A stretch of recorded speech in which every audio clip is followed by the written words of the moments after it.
Our story begins a century ago when a massive meteorite struck the continent. Soon, terrifying giant insects, known as the Zerg, crawled out of the rock. They multiplied rapidly, instantly attacking everyone in their path. Humans fought back, but their guns were completely useless. The sheer numbers crushed our defenses, forcing humanity to retreat. We lost most of our land until a genius finally changed everything. He created spirit contracts, allowing women to transform into powerful battle spirits. The men became their masters, wielding incredible new power to fight back. With this bond, humanity barely managed to protect their last remaining territory. A century later, a massive crowd gathers around a giant glowing crystal. The critical awakening test begins as a young woman steps up to touch it. The evaluator sighs, announcing she only unlocked a weak, low-rank sea sword. Disappointed with her low rank, she walks away. She leaves with her head down, completely devastated by the terrible result. Meanwhile, our hero Han Jan stands nearby, wondering what talent he might awaken. The examiner barks out the next name, calling up the young Xiaomai. The confident redhead steps forward, placing her hand flat on the crystal. Instantly, a brilliant crimson light explodes, blinding everyone in the room. A legendary spear suddenly materializes. The old evaluator stands there in absolute shock, rubbing his eyes. She actually unlocked the Immortal Blood Spear, an elite rank S weapon. The crowd whispers that any master she partners with will be unstoppable. Invincible, but wait, look how fast she completely flips the script on him. She approaches Han Jan, our protagonist, with a freezing glare. She coldly tells him they are over, claiming they are on different levels now. The young man stands frozen, completely speechless as she brutally dumps him. She tells him to never contact her again, while the crowd starts laughing. This leaves Han Jan standing in deep humiliation, remembering how he treated her. He always pampered the redhead, cooking her meals and doing everything she wanted. We see a memory where Xiaomai literally throws his food away, mocking him. Back then he begged her to stay, but now the bullies only mock him more. A group of guys laughs in his face for losing his high-ranking girlfriend. They claim he was never worthy of her, but Han Jan clenches his fists. He insists he still has a chance to awaken a rank S talent or higher. Hearing his words, Xiaomai just laughs, telling him he is dreaming. She claims he will never reach her level, but now it is finally his turn. He slowly walks up to the artifact, placing his hand on the cold crystal. At first, the crystal remains completely dead, and the entire room goes silent. Just as the crowd starts to sneer, bam, check out that massive blinding explosion. Han Jan has just awakened a legendary, triple S rank divine technique. It is the divine resurrection, and it completely stuns the entire room. Instantly, every girl in the room shifts focus, crowding around the young master. A gorgeous blue-haired girl even offers to take him back to her place.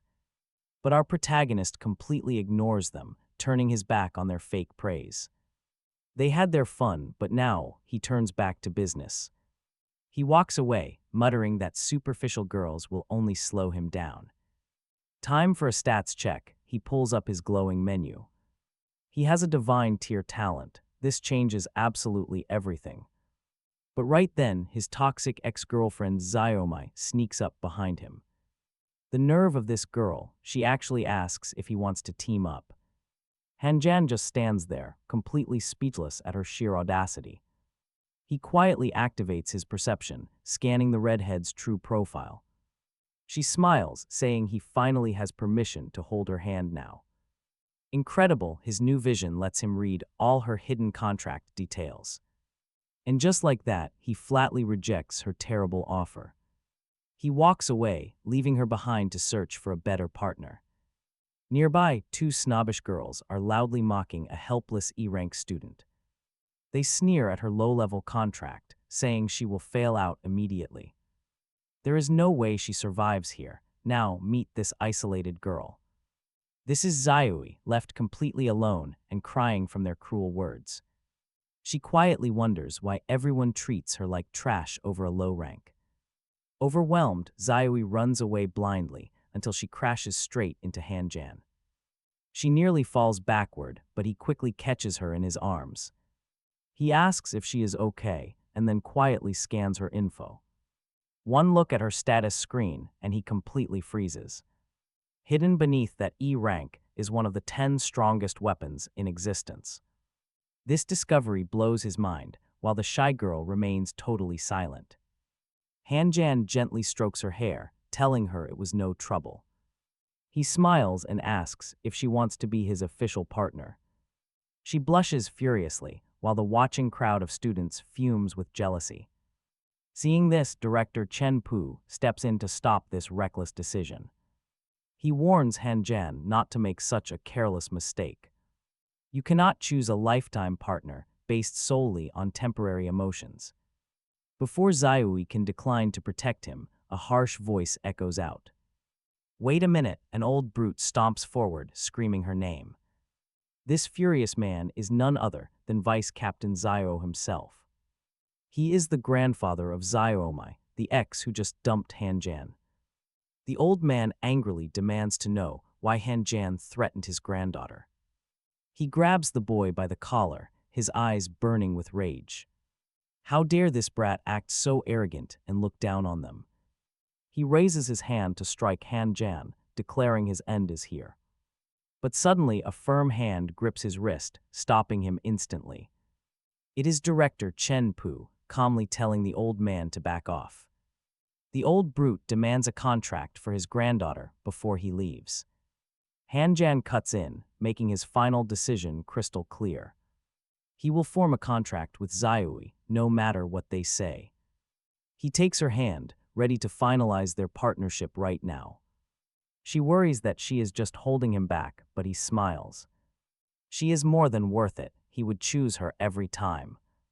Brilliant, glowing chains erupt around them as the divine contract begins to form. Young Zayui screams as a purple sphere wraps around her. Then she starts to change, transforming into a magnificent golden sword while the system announces the successful contract. The weapon floats in midair as the young man admires the blade, marveling at the insane sight before him. Next, it is confirmed that their bond is triple S level. Everyone is left completely speechless. No one expected this display of power. Soon, Zayui returns to her human form, rushing to hug Hanjin while crying. Tears of pure joy. Meanwhile, the granddaughter and her grandfather slip away from the crowd. Ziomai keeps complaining about being humiliated by Hanjin, but the old man tells her to relax. He tells her he set a brutal trap for the next days. Test to get rid of Hanjin once and for all, but what is his price? She has to repay the favor. She hugs her grandfather, feeling quite pleased, and happily invites him over to play video games as thanks. With a serious face, he agrees, promising they will have a good night. Just hours later, the media is flooded with reports about the students' awakenings, especially the crazy gossip surrounding Hanjin. Check this out. We see Hanjin scrolling through his phone, teasing his partner. Zayui asks him what exactly he is good at, and he replies that he is great at everything. The night finally ends with Zayui sprawled out on the bed, totally exhausted.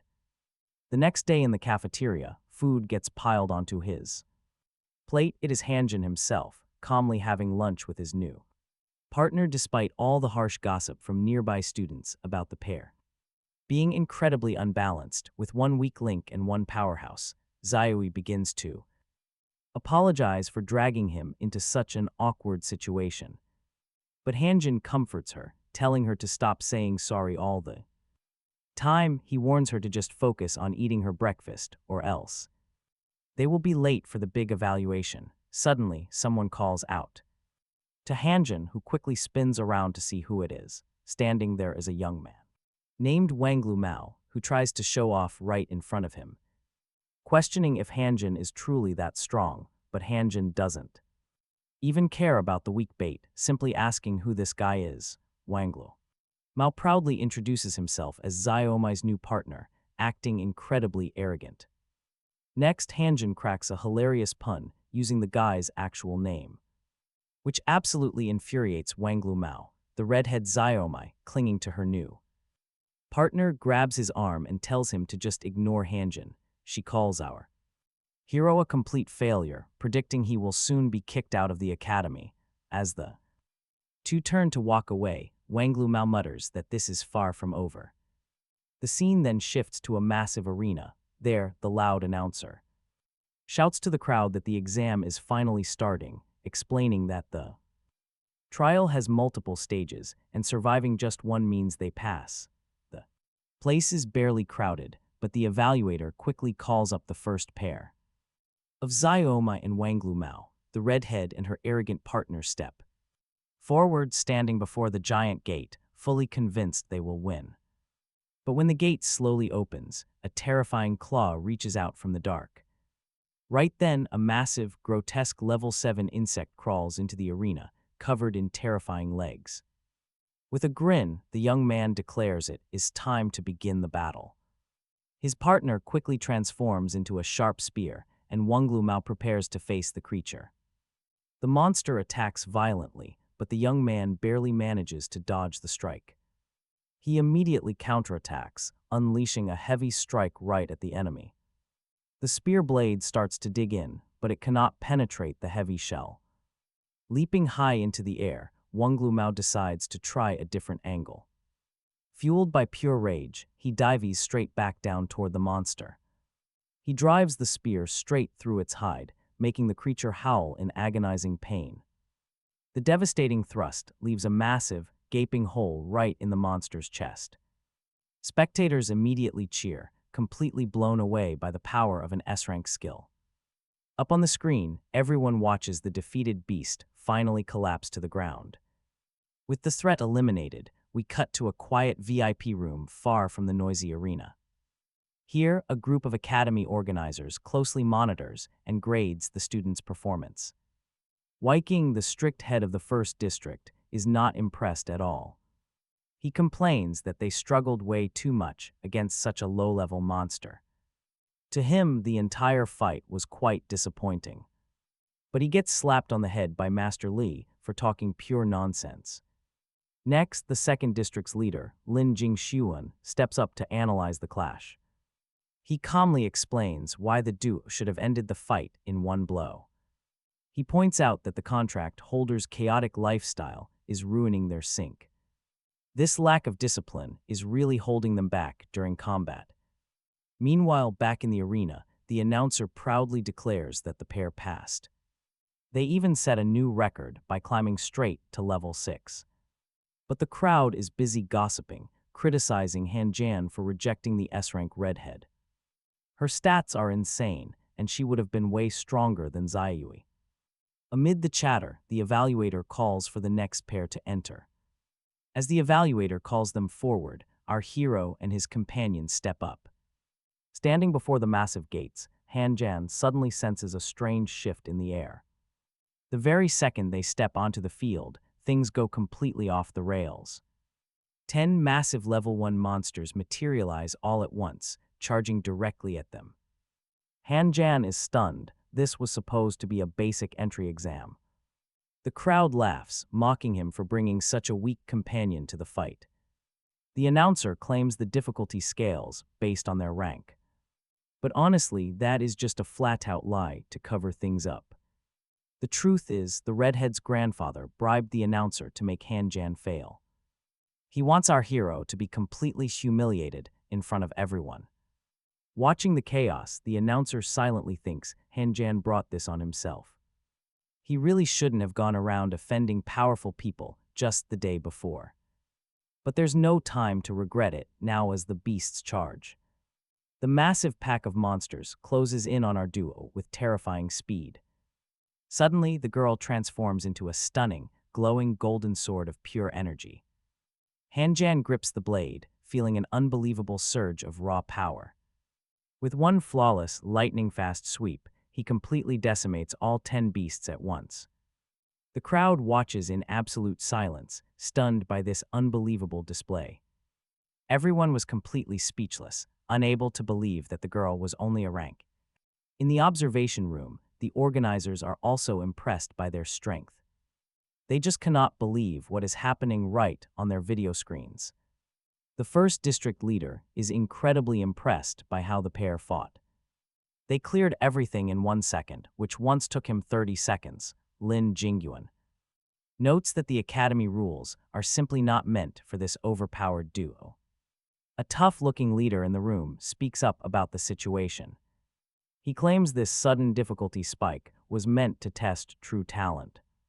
But deep down, even he cannot truly believe the miracle they just performed. He keeps wondering how they pulled it off, staring at the screen. Perhaps unleashing 20 monsters at once would finally push them to the edge. Viking agrees completely, saying that scaling up the pressure is the right call. He remembers facing that exact level of danger during his own rookie days. The elder in the room nods, eager to see the absolute limits of their resolve.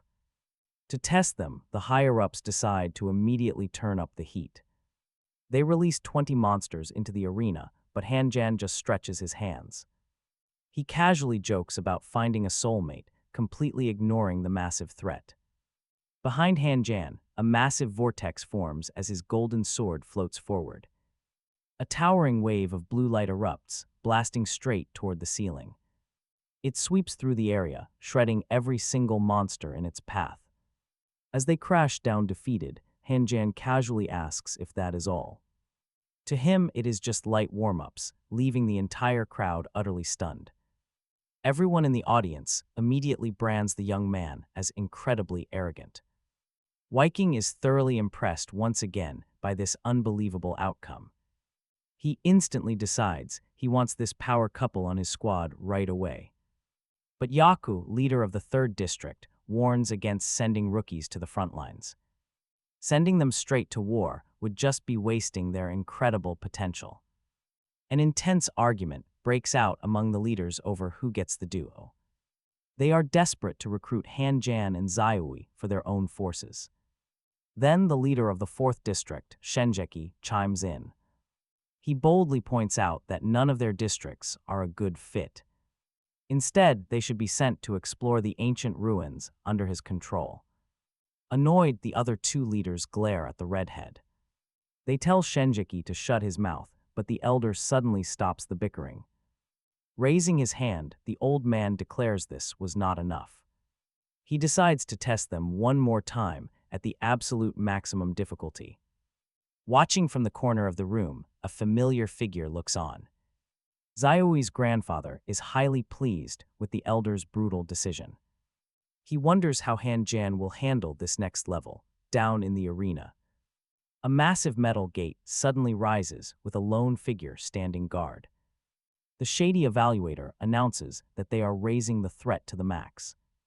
At difficulty level 3, a brand new nightmare is about to begin. 10 deadly level 2 lizards and 10 majestic thunderbirds appear. The crowd gasps in sheer terror at the monstrous sight.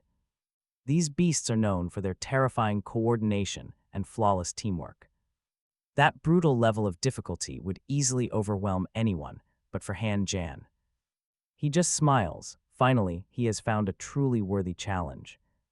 Up in the stands, Wang Lua watches with a smirk.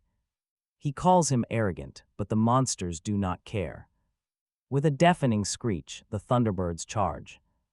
Hanjan does not flinch. He draws his glowing golden sword. He summons spiritual soldiers to his side, an army of light. They charge. Their only goal is to wipe out every single monster. They strike the lizards with brutal efficiency, but the tide quickly turns. Thunderbirds launch lightning. His spiritual warriors instantly evaporate. With electric bolts closing in, he makes his move. He charges straight into the heart of the enemy horde. An orange aura explodes around him as he leaps. The audience gasps at his pure, reckless bravery. He lands firmly, sword in hand, completely surrounded by deadly beasts. Completely trapped on all sides, Hanjan lets out a yell. His rupture formation activates, blasting the creatures away with absolute, raw impact. Monsters suddenly rain down from the sky, completely defeated. They are crushed, showing his monstrous power to the arena. Wang Lua watches, utterly stunned by this display. Just how much power is Han Jan still hiding inside? In the observation room, district leaders watch in utter disbelief. 2 moves, that is all it took to clear the entire horde.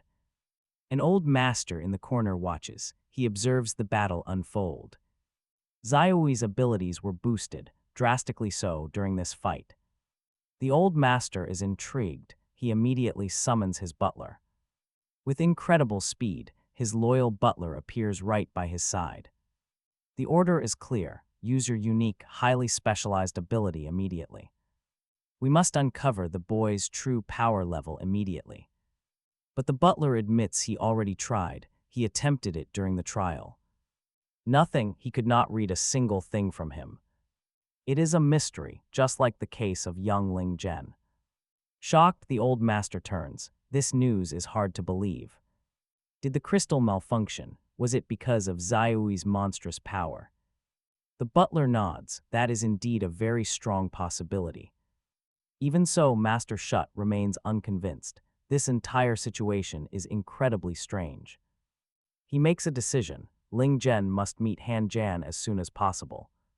Still, one specific question remains. It deeply bothers the old professor. What is the name of their contract? What is their spiritual talent? The butler looks very serious. He slowly gives his master the answer.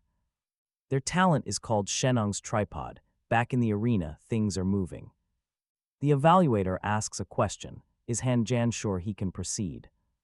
He does not hesitate, not even for a single second. Suddenly, danger strikes. A level 4 horde erupts into the arena. A portal opens. A giant centipede charges forward, roaring ferociously.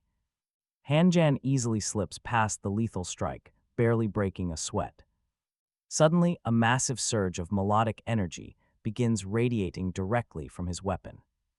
Using his sword Xiaoyi, he clears the entire field with one blinding slash. He shows absolutely zero mercy to the beasts, yet the nightmare is not over. Endless waves of monsters keep flooding out of the rift without a single pause. Instead of backing down, Han Jan wants to see how far this trial can push him. He unleashes a raging hurricane of pure force, completely obliterating everything in its path. Just like that, he wipes out the entire horde and advances even deeper. He breezes through the next challenges, going straight up to level 9. Carcasses lay scattered across the arena floor, proving his terrifyingly high power level. Shocked by the display, the evaluator speaks up, looking completely stunned. He tells Han Jan that level 9 is more than enough to end the test. Instead of stopping, Han Jan calmly demands to push on to difficulty 10. The evaluator is completely frozen in absolute shock. To be honest, nobody in the crowd saw this coming. The kid just awakened, yet he is already chasing a level nobody has reached. It is completely unprecedented for the academy. Meanwhile, the VIPs are watching closely. Wei Qing, the first district leader, notes that even he only reached level 9. And that was back during his golden years. A quick flashback shows the legendary moment Wei Qing achieved that massive milestone. If he actually pulls this off, academy history is rewritten. Naturally, this sparks a massive feud between district leaders. They both want this monster talent on their squad, no matter what. Lin Jingyuan slowly lowers his glasses, ready to fight for the kid. A dangerous purple aura flares around him as he makes a bold declaration. Why not just settle this dispute with an all-out brawl right here? Back in the arena, the evaluator says he will not stop the match. However, he warns that pushing forward while completely exhausted is basically suicide. Han Jan does not blink, calmly asking for just a single minute. The evaluator agrees, but reminds him of the strict 5-minute limit. He warns that by official rules, the break cannot exceed 5 minutes. Interrupting him, Han Jan says he only needs the length of a single song. Instantly, an insanely rapid healing process begins, shocking everyone watching. The crowd is left completely speechless by his bizarre recovery speed. It is clear that despite their different levels, his synergy with Zayui is perfect. Their synchronization is absolutely unreal. Meanwhile, back in the office, the arguments are still heating up. They are practically ready to tear each other apart over this incredible duo. Just then, a loud cough cuts through the chaotic shouting. It is Liu Jing-chun, the leader of the 5th District. He asks if they really want to throw this kid straight into combat. After all, his healing and energy absorption are incredibly rare. Wei Qing and Lin Jingyuan glare at him, asking if he wants in on the fight. Liu Jing-chun nods, having him would drastically cut down battlefield casualties. But the 5th District leader has his own plans. The hothead is quickly held back by 2 masters who agree this cannot happen. Before fists can fly, Professor Lei steps in to set things straight. He makes one thing absolutely clear to everyone standing there. Every single one of the 8 districts already has a defined role. The 1st district is the shield, focusing purely on decisive battles. The 2nd plans the strategy, the 3rd pushes boundaries through expansion. And the 4th goes deep into the wild for exploration and intelligence. The 5th district heals, the 6th watches from the shadows for surveillance. The 7th commands the deep oceans, leaving covert operations to the 8th. Together, these 8 districts stand as the great pillars of Daxia. They are the ones holding this chaotic world together. Professor Lee admits he often considered building a brand new 9th district. But he never pursued it. Suddenly, a massive roar shakes the entire area. A massive beast bellows from the center of a thick cloud of smoke. This is Zerg, a level 3 nightmare known as the Flaming Beast. Professor Lee issues the ultimate challenge: survive 3 minutes against this monster. If Hanjan lasts that long, the 10th round is a success. Right on cue, the Flaming Beast lets loose a terrifying scream. The resulting shockwave rips through the arena, throwing people off their feet. The crowd panics, wondering why this kid wants to fight such a monster. Talk about a death wish, facing that raging creature head-on seems insane. But Hanjan just shares a quick, quiet moment with Zayui. He looks down and asks his trusted sword if she is ready for this. Without a shred of fear, Hanjan charges the giant beast. The monster rises, ready to crush him into the dirt under its weight. Zerg snaps first, opening massive jaws to unleash a fireball. The blazing projectile tears through the air, heading straight for the boy. Hanjan dodges by a hair, twisting his body at the very last second. Right behind him, the fire impact triggers a massive, deafening explosion. The entire arena shakes under the sheer heat of that devastating blast.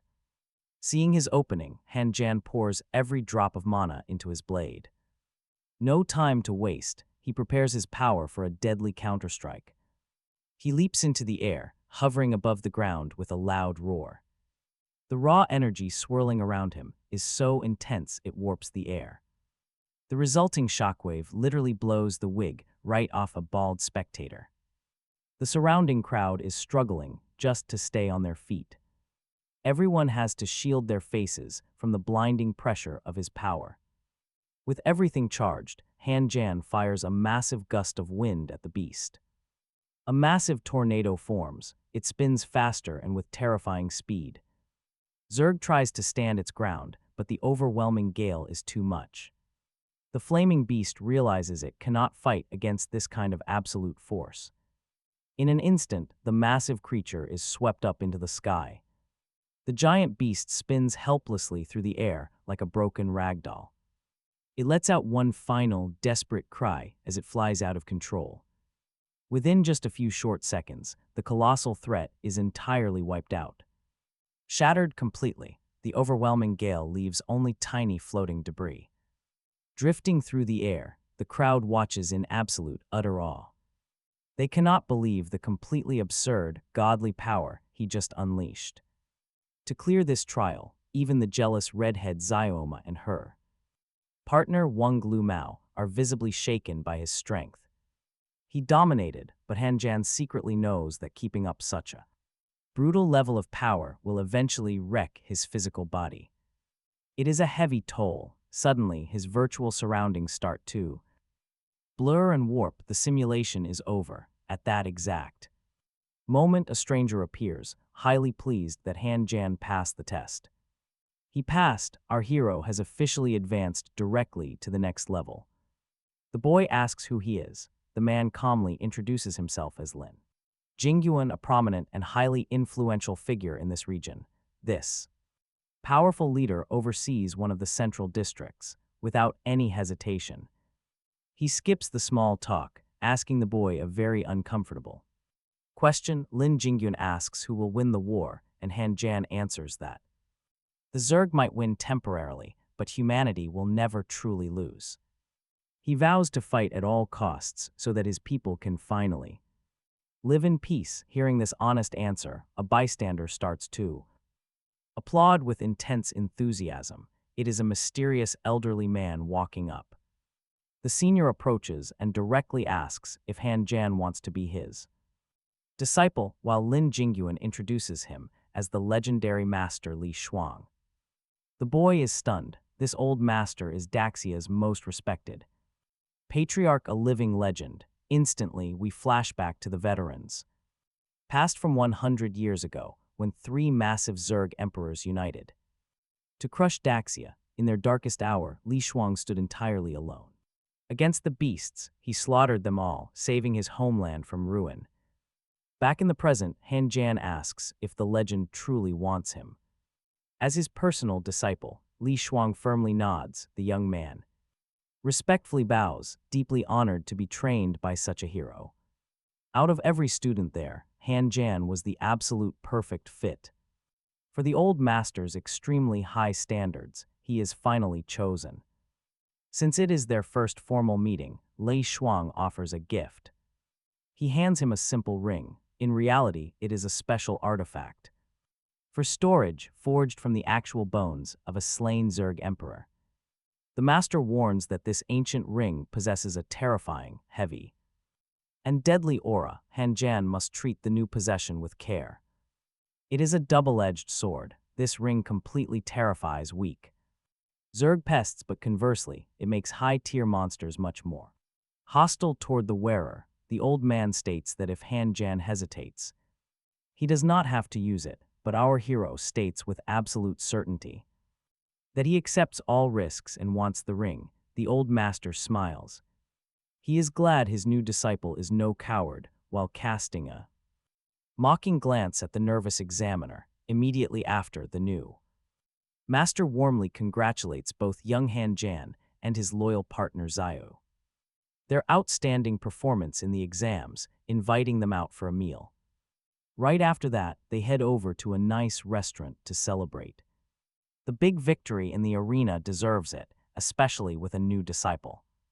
That is when Master Lu Tong reveals he invited some heavy hitters to join. He wants the young duo to get cozy with the local elite. Right on cue, a man named Lin Jingyuan steps up to introduce himself. Turns out he runs the entire 2nd District battle zone. Talk about power. The others are his brothers in arms, like Yiku from District 3, plus Shenjiki from the 4th, and Liu Jingchun representing the 5th. Han Jan politely thanks them all, but the slick-haired, red-headed leader just laughs. There is absolutely no need for formal thank yous since they are family. Still, a couple of leaders could not make it tonight. The leader of District 6 is currently busy guarding the border, and the 7th leader is abroad, but as they bring up the 8th, speak of the devil because something absolutely wild happens next. The mysterious 8th leader suddenly materializes right inside the restaurant. He mutters that he is only slightly late, but has to leave immediately. He quickly slides over his private contact number for emergencies. If Han Jan ever faces certain death, he can call, but only once. Just as fast as he appeared, the man vanishes in a literal blink. That insane speed leaves everyone in total shock, especially Han Jan. He is incredibly impressed by this guy's mysterious, shadowy vibe. Next up, Lin Jingyuan hands the young man a heavy wooden box. Inside is a massive collection of gifts from all the district masters. There are rare materials, clothes, and powerful training techniques to help them. Han Jan is thrilled and offers them his deepest thanks. But the happy vibes instantly shatter when a loud, angry woman bursts in. She screams at them for eating luxury food without her.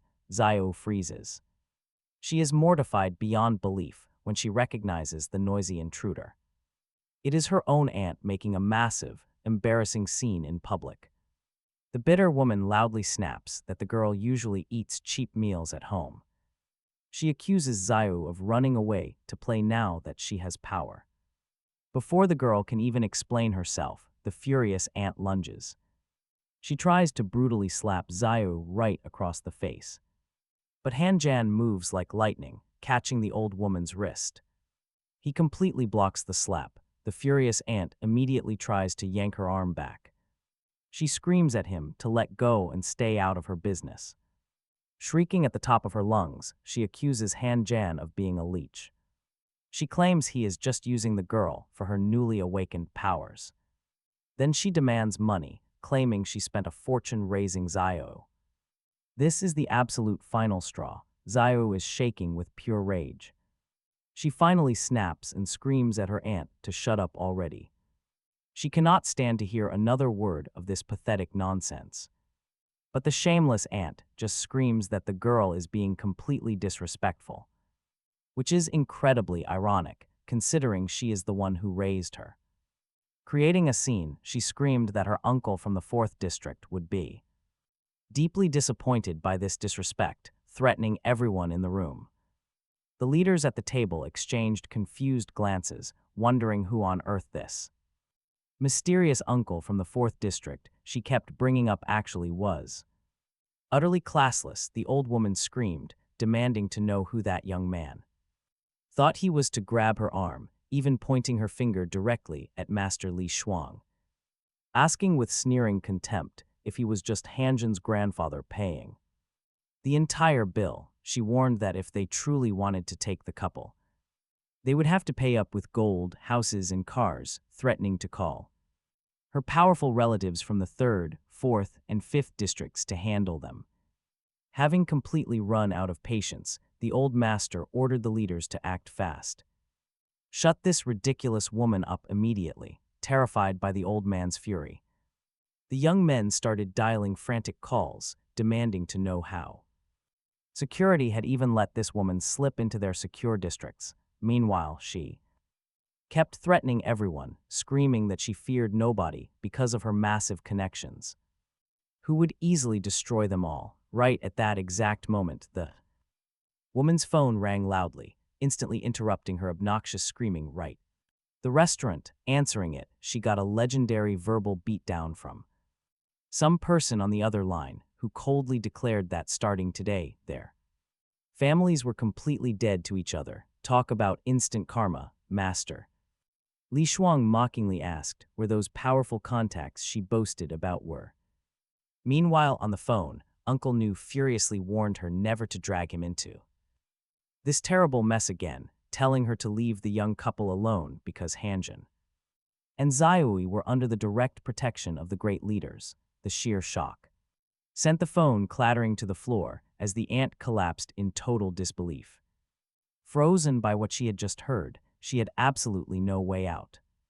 The restaurant guards finally moved in, acting quickly to drag the screaming woman off the premises, even as she kept making a wild scene on the floor in front of everyone. Master Li Shuang, entirely out of patience with the noise, unleashed a heavy pressure attack, making her shriek in sheer terror. She was dragged away. After that regrettable scene, Zaiui bowed and apologized to everyone, deeply embarrassed by her aunt's horrific behavior, but Master Li Shuang gently reassured her, explaining that since she had no parents left, they would be her new family. That meant Hanjin, his allies, and her new grandfather, inviting both of them to come live with him. Zaiui happily accepted the offer, eyes filling with emotional tears, feeling truly welcomed for the first time in such a long while. The heavy mood finally lightens, no more formalities. With the chaos over, everyone happily settles down to eat. Afterwards, the thoughtful master begins showing the young couple how to eat this high-end dish, comparing the process to different classes of hunters. Hanjin then asks what category of food he would fall under, slow roasted or quickly blanched. The old master smiles and says he has no idea, since everyone must find their own path. This leaves the boy deep in thought. Suddenly, Master Li Shuang notices his plate is completely empty. It turns out young Xiaoyi swiped it for her master, Hanjin. Hanjan is thrilled, knowing their bond will be completely insane if things keep going like this. Right after, Lin Jingyuan explains a massive secret. High-level spirit masters get unique, powerful abilities just by truly bonding together.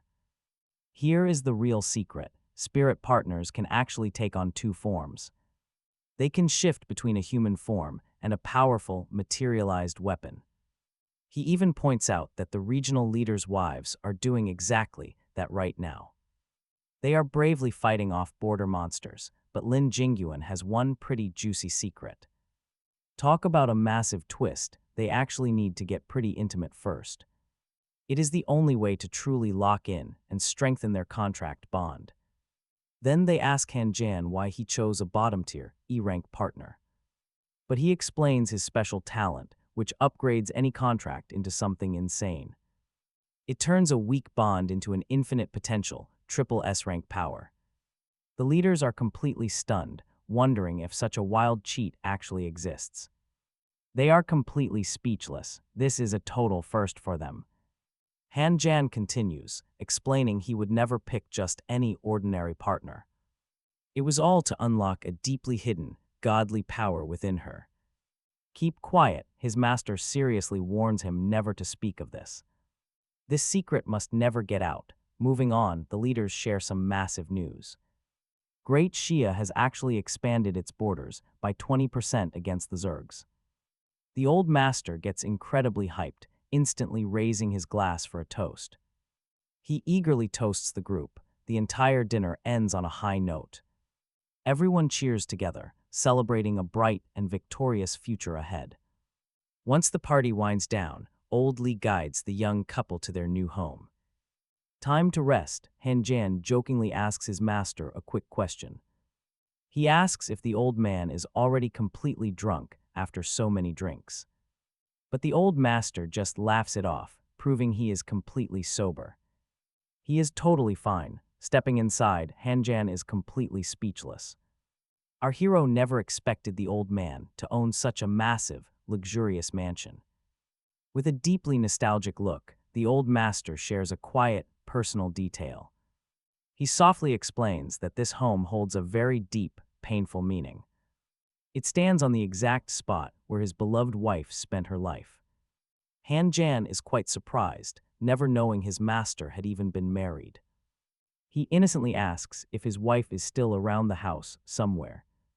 But the master's eyes fill with deep, heavy sadness at the question. She passed away a long time ago during a legendary, brutal war. That war against the Zergs left only Li Shuang remembered as the hero. Everyone forgot her sacrifice, and Han Jan feels deeply for his pain.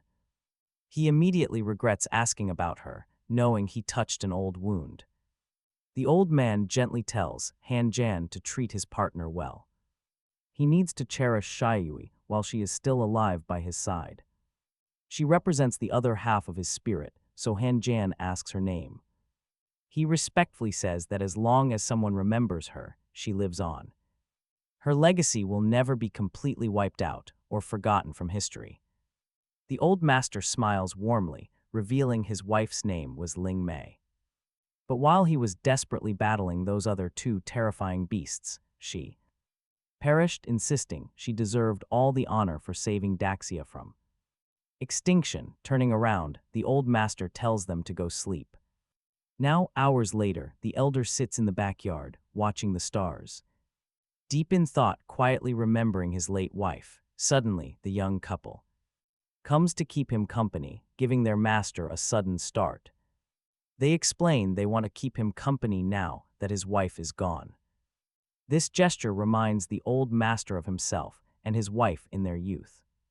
It is time, the master says, for Han Jan to start training in Baiki Quan, a brutal style meant to help him grow much stronger. Suddenly, with a wild roar, Master Li Shudong breaks a tree in half to show off his raw strength. He explains to the boy how the 8 locks work, hidden pressure points that, once opened, unleash one's ultimate potential. To break past human limits, rapidly Han Jan begins to mimic those fluid movements, acting as if they were already second nature. He flows effortlessly through the forms. That same powerful energy floods through his body, completely shocking his master, who never expected the kid to fully master this power in such a short time. To test him, Master Li Shudong decides to show the boy what a real battle feels like, utilizing those same pressure locks, and then, with blinding speed, Master Li Shudong drives a heavy fist straight into the boy's chest, launching him backward. Honestly, that looked painful. Now Han Jan lies on the dirt, groaning in agony, while the old man warns him against arrogance. Secretly, the master is thrilled to finally have a student worth teaching. He got to deliver a real lesson. On the other hand, Han Jan, sensing actual danger, desperately begs his master to tone it down. He wants to survive. The next day, back at Qingtang Academy, Xiaoyu walks beside him, softly asking if his face still hurts, with Han Jan replying that he has not felt a hit like that in forever. But halfway to class, they run into a pack of obnoxious fools. It is Wanglu Mao, that arrogant redhead Xiaomi's loyal lapdog. He starts mocking Han Jan's face, despite his recent victory in the arena, laughing at him for choosing such a weak, low-ranked partner. Confused, the innocent Xiaoyu has no idea what these cheap insults even mean, but Han Jan quickly tells her the guy is just an idiot begging for attention. Ignoring him completely, the duo steps right into the director's office. Together, the director gravely informs Han Jan and Xiaoyu that they must head to the front lines immediately to defend the city from danger. He hands over the official written deployment orders, telling them to report for duty right away. Hearing this unexpected command, the young warrior feels a bit apprehensive about the sudden draft, and the director admits the assignment is highly dangerous, confessing he tried to appeal the order but failed. Still, nothing can shatter Han Jan's resolve. He calmly states this is the path he must take to grow stronger. Walking out, that annoying bully provokes him once more, barking that it does not matter how strong he. That was because there were stronger people and unbreakable rules standing in his way. No matter what happened, those boundaries were things that could simply never be crossed. Right there in the corridor, a group of fools kept mocking them. Our hero Han Jan remained completely cold and calm. He had already decided that he would soon put an end to this annoying trash. Trying to provoke Han Jan, the bully Wang lied completely. He claimed he spent the entire night with Xiaomi to double his power. He even challenged our hero to a fight right then and there. With zero hesitation, they immediately lunged forward. They clashed brutally, ignoring all consequences. They charged, their massive fists colliding with an explosive force. A massive shockwave tore right through the school hallway. But the bully's arm snapped under monstrous strength. Screaming like a little child, the injured young man was left completely crying and helpless. Seizing his chance, Han Jan moved in quickly. He was completely ready to deliver yet another massive hit to the dazed fool. A heavy punch connected straight to the face, ending things right then. The bully Yifan collapsed onto the cold floor, knocked out. After taking that well-deserved beating, the duo slowly walked away from the scene. Suddenly, the director rushed out of his office, screaming loudly for a nurse to help. Ignoring the chaos, Han Jan headed straight to the desk. He arrived to resolve his official matters. Speaking in a very firm voice, he demanded to join the district special force immediately. This sudden request left the receptionist completely taken aback. but he realized he had already received orders about them. They were officially the talented students chosen to head straight into the deadly battle. He quickly registered Team 0527 into the system. He confirmed Han Jan would now officially lead them before sharing more operational details. He explained exactly how the different districts in the area operated. Finally, he pointed to a back room and told them to enter. But the moment Han Jan and Shiyui opened that door, they were completely stunned. The room was a total disaster, with trash covering the floor. This disgusting mess made them feel completely sick to their stomachs. Inside, a redhead woman and some lazy drunk guy were crashed out on the bed. After heavy drinking, the redhead sat up and asked who they were. Han Jan calmly stated that he was the leader of Team 0527. Hearing this, she stared back in absolute shock at their newly appointed young captain. The scruffy guy lying on the bed slowly started paying attention to them. But he just rolled over, completely dismissing Han Jan's presence. He scoffed that having such a young kid as their captain was a total insult. He told them to get lost, acting like a complete fool. Jumping out of bed, his eyes locked onto Shiyui with a creepy grin. He shamelessly asked her to partner with him, which was an open insult to Han Jan. Absolutely done with his mouth, Han Jan instantly lunged forward. He buried a brutal fist deep into the drunk guy's stomach. Disrespect shown to his partner. The heavy, skull-rattling blow bursts blood directly from the guy's mouth and nose, carrying so much ridiculous momentum that it launches the complete idiot, flying straight across the room, slamming hard against the wall before dropping down to the cold floor. The redhead sighs deeply, calling the lazy Yi-fan over while telling him to behave himself in front of their new captain while she goes to rest.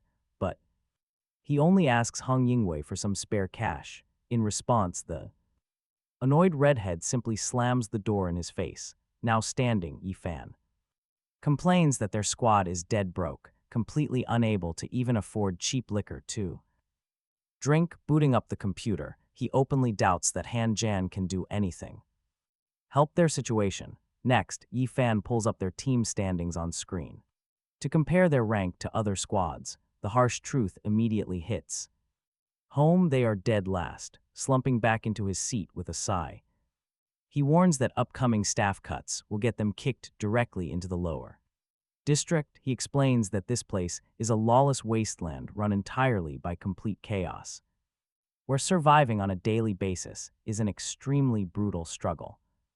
With his bottle empty, Yi-fan mutters that they seriously need to react to prevent permanent demotion, but out of nowhere, another female squad member snaps back. They can't achieve a single thing while dragging around, carrying the heavy dead weight of Yi-fan, who lacks any remaining will to live. But Han Jan knows he must prove he can handle any future threat. No matter what, heading to the door, he's confidently promises that he will turn this broken squad into an elite force. Leaves, heading to the kitchen to talk with the mysterious redhead. After joining her at the table, our protagonist quietly activates his unique status window to uncover her real name, catching the girl completely off guard. When she asks who he really is, the captain remains perfectly calm, stating with a smile that this quick demonstration is barely a fraction of his true power. He explains in all sincerity that she is absolutely vital for them to work together, combine their strengths, and pull this squad out of the bottom ranks. Then Han Jan makes a direct proposal, offering her half of all future contract earnings, making it clear he wants a supportive partner instead of a rival. Within the squad, the woman silently stares at him, carefully scanning his face for any lies. The redhead studies his eyes before accepting, but make no mistake, she signs the deal purely for the profit, not out of any respect. Han Jan then asks her to sort through the active missions so he can choose. Hong Yingwei quickly checks the system. After searching the databases, she pulls up 3 easy missions. 3 potential options. Unfortunately, they are all ridiculously easy tasks that offer almost 0 points, meaning it would take a lifetime to actually rise in rank. But Han Jan has absolutely zero interest in playing it safe. He wants the absolute maximum.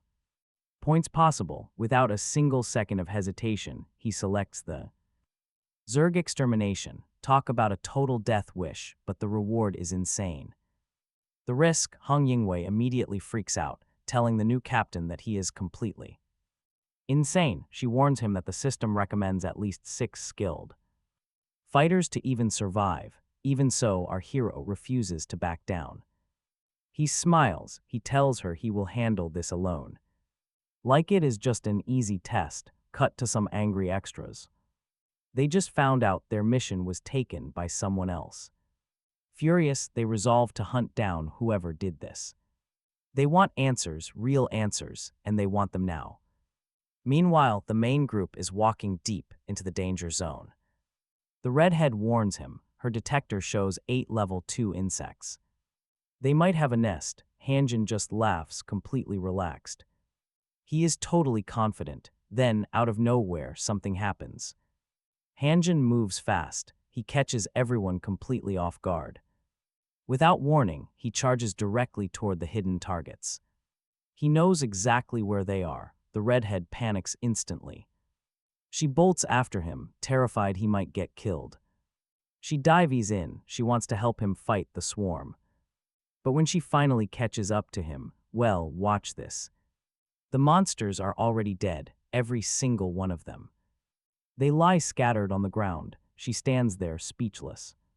What is Hanjin's real level? He just shrugged it off. He says the job was easy. Now it is time to harvest. These monster parts will sell for a pretty decent price. He leaves her behind, pointing out a fallen guardian on the ground. She can bring that back to base herself. An hour passes. The rival team who wanted this mission finally arrives at the spot. They freeze. This mission is already completely cleared out. 10 level 2 insects lie dead, way more than described. One teammate kneels down, noticing a highly terrifying detail on them. Every single one of these beasts was killed with one fatal blow. And whoever did this is already off to their next hunt. Back at the agency, the receptionist is talking with Grandpa Zio. The old man is absolutely furious that the trio succeeded. He shakes with pure rage at Hanjin's sudden victory. In a total tantrum, Zio orders all remaining missions taken. He wants to starve his rival out of any future work. Meanwhile, Hanjin is having dinner with his master, Li Shuang. Li Shuang offers to help deal with Zio. Hanjin refuses. He is entirely focused on handling the city guardians right now. His master gives him a very serious warning about them. The larger national teams get, the more corrupt they become. They rot like old tree branches. That is why he trained him. He knew Hanjin could handle these dirty problems entirely alone. Changing the subject, the young man asks about a secret technique. He is pretty frustrated. He cannot seem to progress on his own. His current training has hit a complete and total dead end. Old Li Shuang simply tells him to remember one crucial phrase. True strength lies strictly in the space between life and death.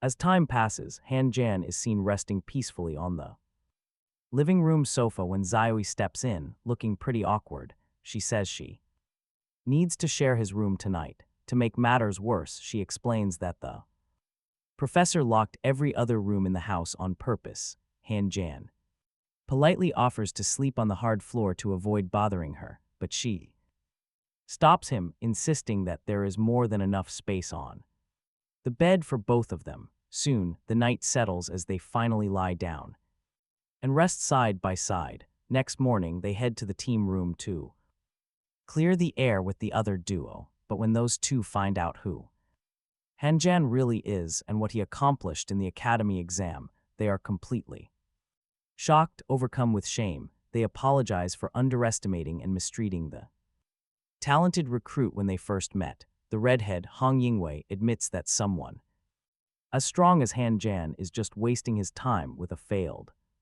squad like theirs, but Han Jan clarifies he did not join for Nothing, and he is fully determined to turn their whole situation around for the better. Yin then warns them that every single move they make now will be brutal, all because Han Jan offended Xiao, the dangerous bully who is now trying to sabotage him at every turn. The worried redhead points out that every local mission in the district has already been snatched up by other teams, leaving them absolutely nothing to do in the entire city. But instead of getting frustrated by this clear boycott, Han Jan just pulls out his device and starts looking for active missions in neighboring cities instead. Hong Yingwei notes that this is possible, but warns that the highways between cities are a complete death trap. Those roads are infested with high-level beasts, meaning most groups never even make it to their destination alive. Suddenly, we find the squad in Han Jan's jeep tearing down a completely abandoned, dusty highway. They are desperately running from giant, terrifying insects that lunged right out of nowhere onto the asphalt. A panicked Xiaoyi asks what kind of monsters are hunting them down. Han Jan explains they are level 1 Zergs, which always hunt in massive swarms and are extremely deadly. Just then, their former drunkard teammate Yin wakes up in the back, screaming in pure terror at what lies ahead, and right on cue, they spot something unbelievable on the horizon, launching other monsters high into the sky. A massive, swirling black hurricane of millions of insects is completely blocking the road, and right in front of this nightmare, another car is trying to flee the swirling vortex of death. Hong Yingwei asks if they should go help the poor souls trapped over there. Without a second thought, Han Jan steers their jeep straight toward the danger, pulling off a violent, rubber-burning drift right in the middle of the road. This sends the former drunkard, Yin, slamming headfirst into the back seat of the ride. Despite blood literally trickling down his face from the impact, he hysterically screams that he has never felt so alive. At that moment, we see exactly who is trapped inside that fleeing car, running from those beasts. It is Shan, saying, a highly influential VIP, accompanied by her elite bodyguard. Inside the vehicle, tension spikes. The bodyguard warns that if they do not move immediately, the storm will swallow them in 5 minutes. No backup is coming, completely out of options. He orders his men to sacrifice themselves to protect the woman. They cannot win, but they have to buy enough time to escape. Hearing this, Shansang grabs her communicator and desperately tries to stop them from throwing their lives away, but her guards are completely determined and ready to face the swarm.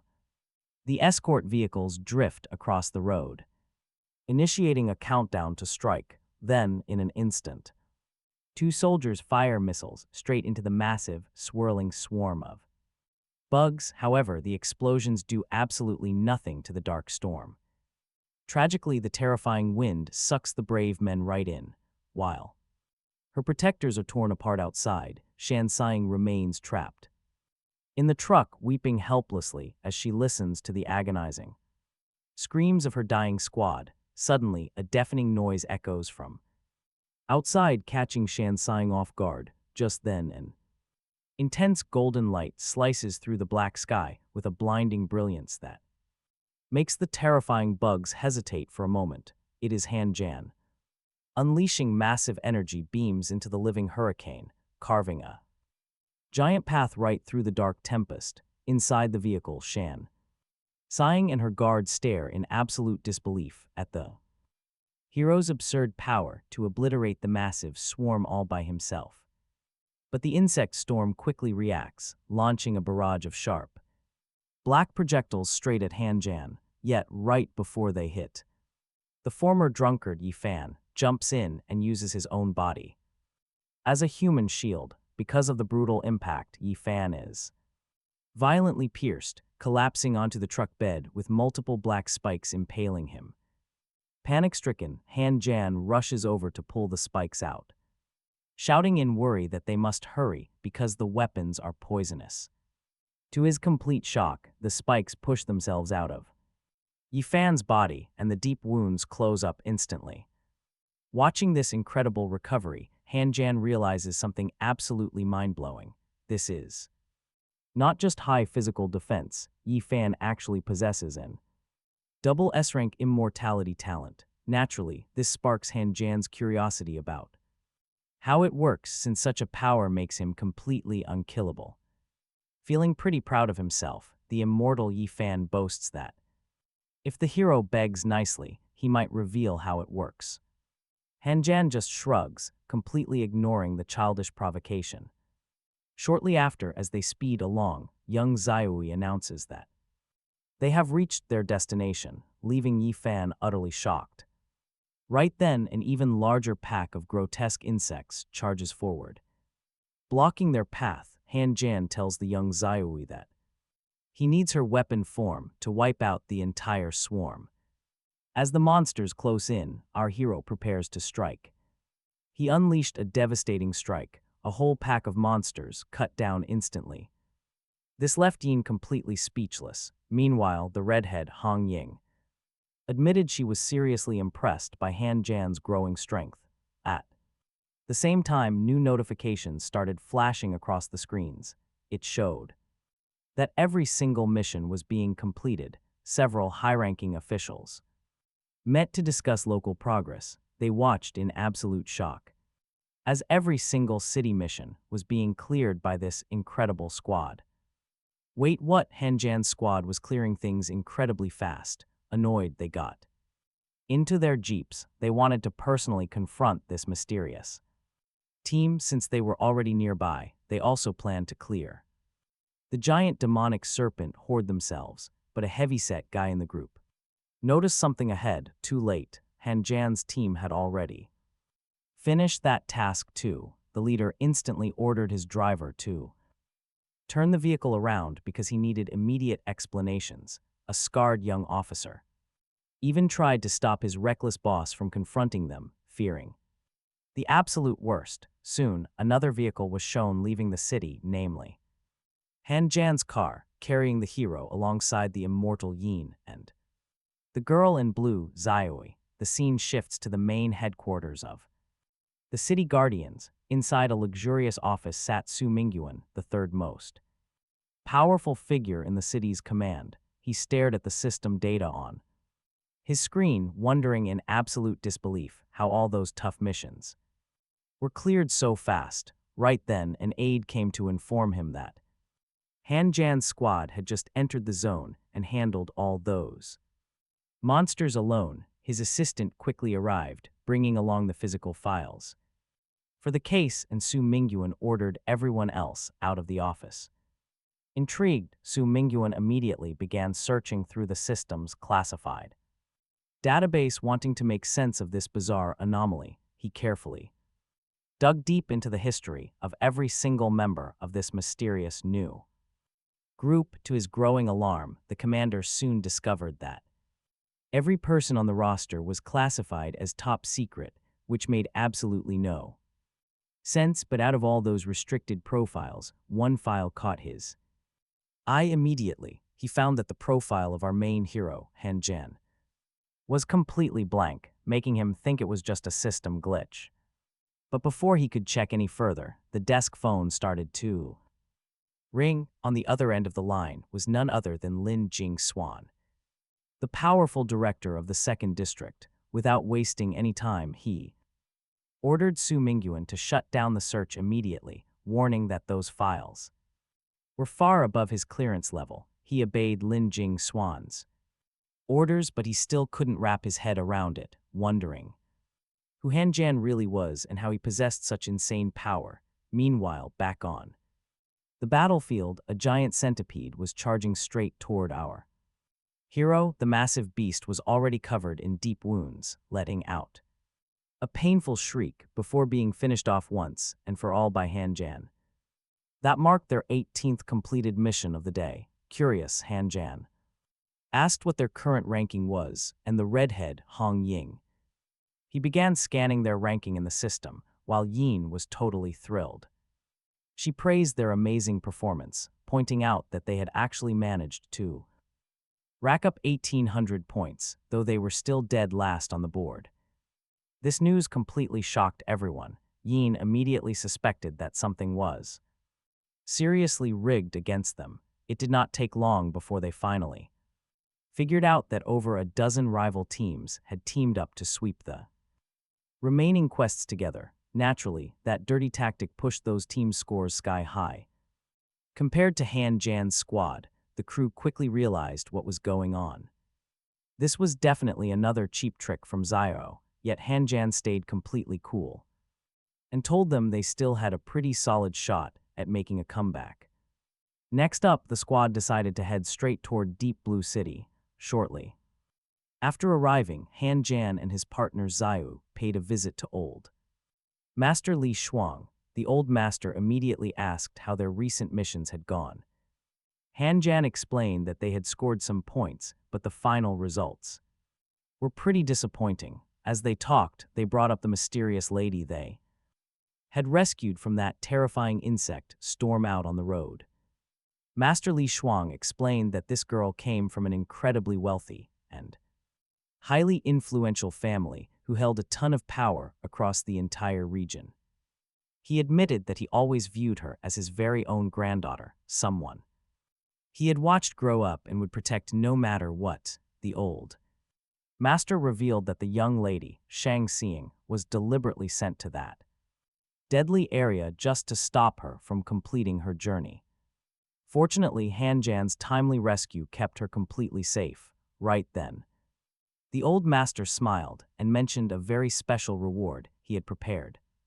For the brave pair, he brought out a sleek, elegant briefcase and set it down, slowly revealing 2 glowing vials of potent enhancement potion. This rare gift had actually been recovered from Shang Xing's targeted convoy that the young hero had rescued earlier. Now, the girl herself wanted him to have it as a proper thank you. These vials held a legendary formula designed to boost their physical attributes beyond normal limits, massively upgrading their raw strength, agility, reflexes, and body durability. Without a second thought, the two downed the glowing liquid immediately. An insane wave of energy instantly rushed through their veins. It felt like an ancient, dormant power was finally waking up. Wait, this insane power upgrade is even wilder than they expected. Han Jan noticed that Zio had unlocked a rare elemental divinity. Meanwhile, Han Jan unlocked devastating new musical techniques for his weapon, along with a massive level upgrade from the system itself. Just as they finished absorbing this strength, Han Jan's phone rang. Yin was on the other end, sounding incredibly urgent. She had just discovered a ridiculously tough quest nearby, but the point reward for finishing it was absolutely massive. Leaving immediately, Han Jan and Zio rushed back to meet their team. Meanwhile, back inside the tea room, the mastermind and his butler talked. The butler reported that they tracked down Miss Ling Zhen, but she refused. After seeing the old man in Kanghai, she rejoined the team.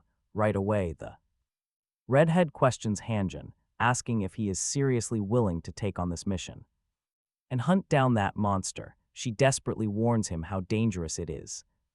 But Han Jan cuts off her worry, asking if she even knows what a red alert actually means. A threat level that high means if they fail to stop it, the whole city gets wiped out. Hearing this, Yin cheerfully raises a glass, absolutely loving the challenge, while the redhead just walks away, grumbling.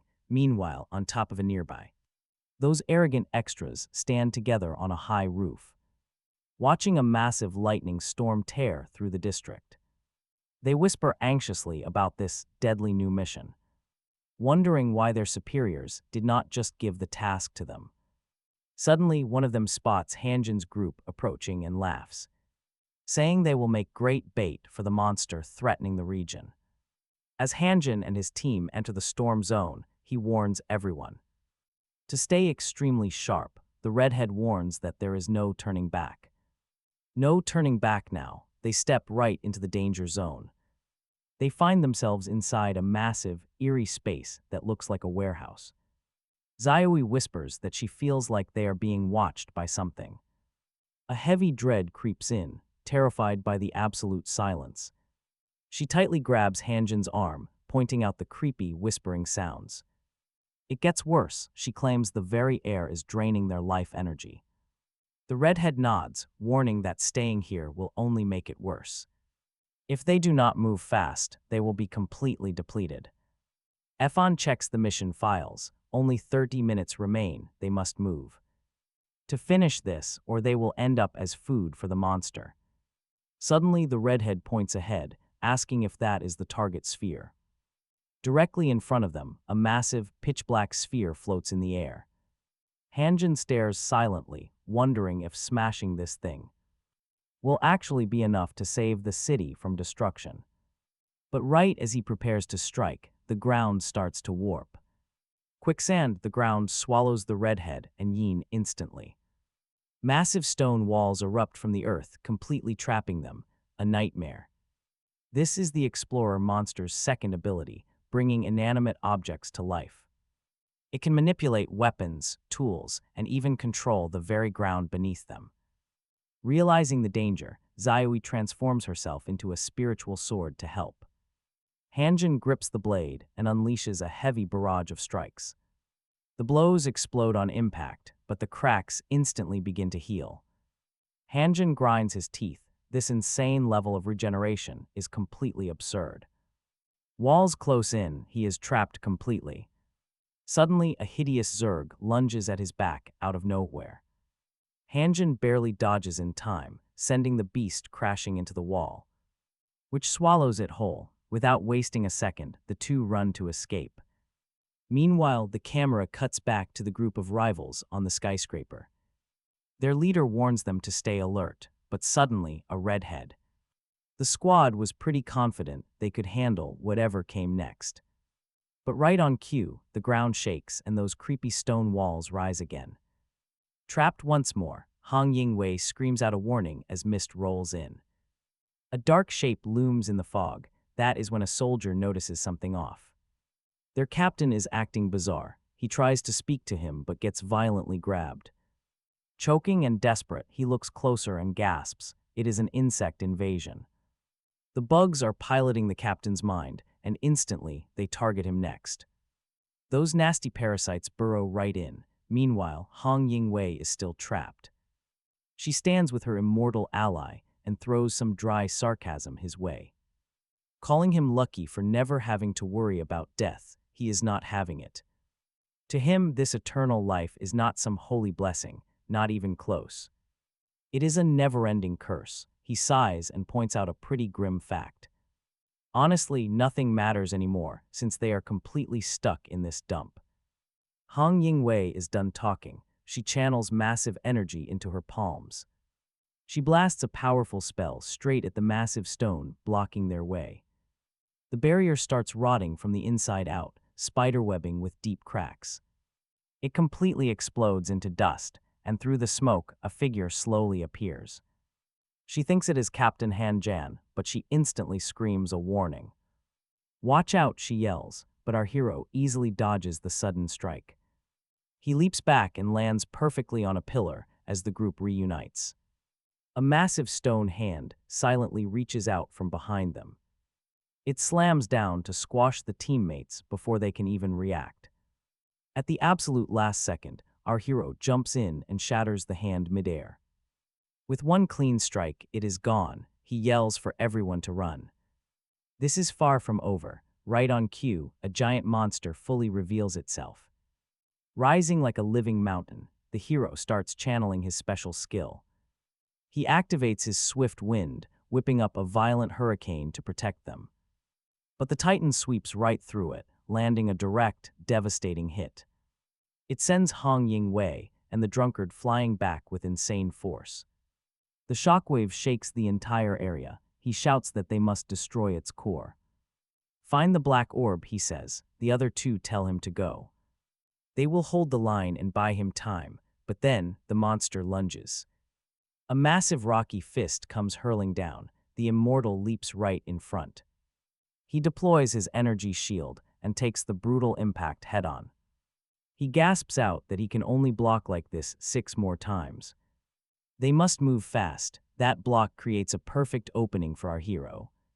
He goes completely all out, channeling everything he has left for one final strike. He calls down a colossal bolt of lightning, striking the beast directly. The massive electrical shockwave completely obliterates the glowing black orb inside its head. It actually worked, but when the immortal looks back, his jaw drops. The protagonist is badly hurt, bleeding heavily from a massive stomach wound. Yet even while clutching his stomach, he struggles to keep his eyes open and warns them.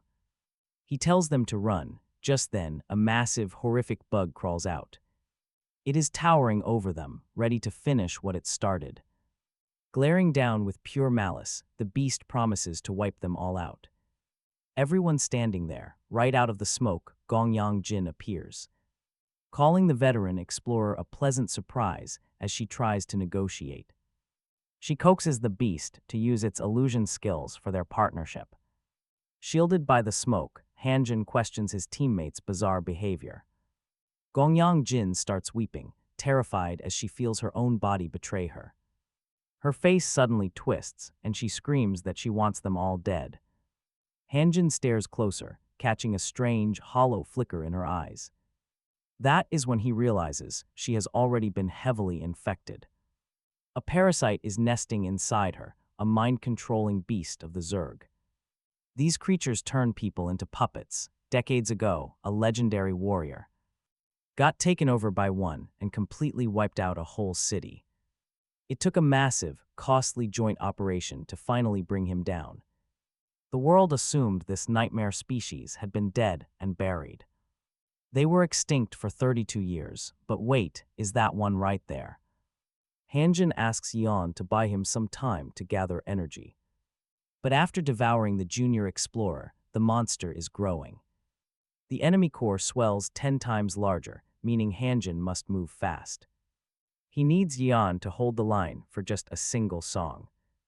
With that, Hanjin unleashes his golden aura, healing his battered flesh.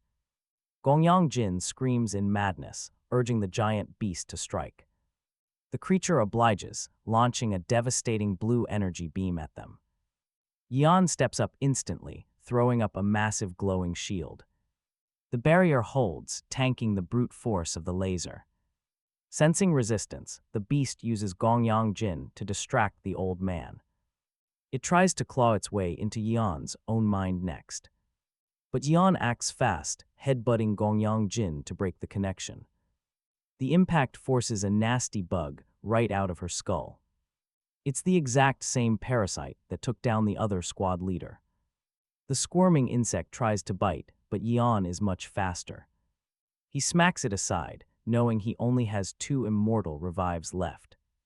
Yan stomps the bug flat before the massive monster attacks again. Another blue laser slams into his shield, lighting up the cavern.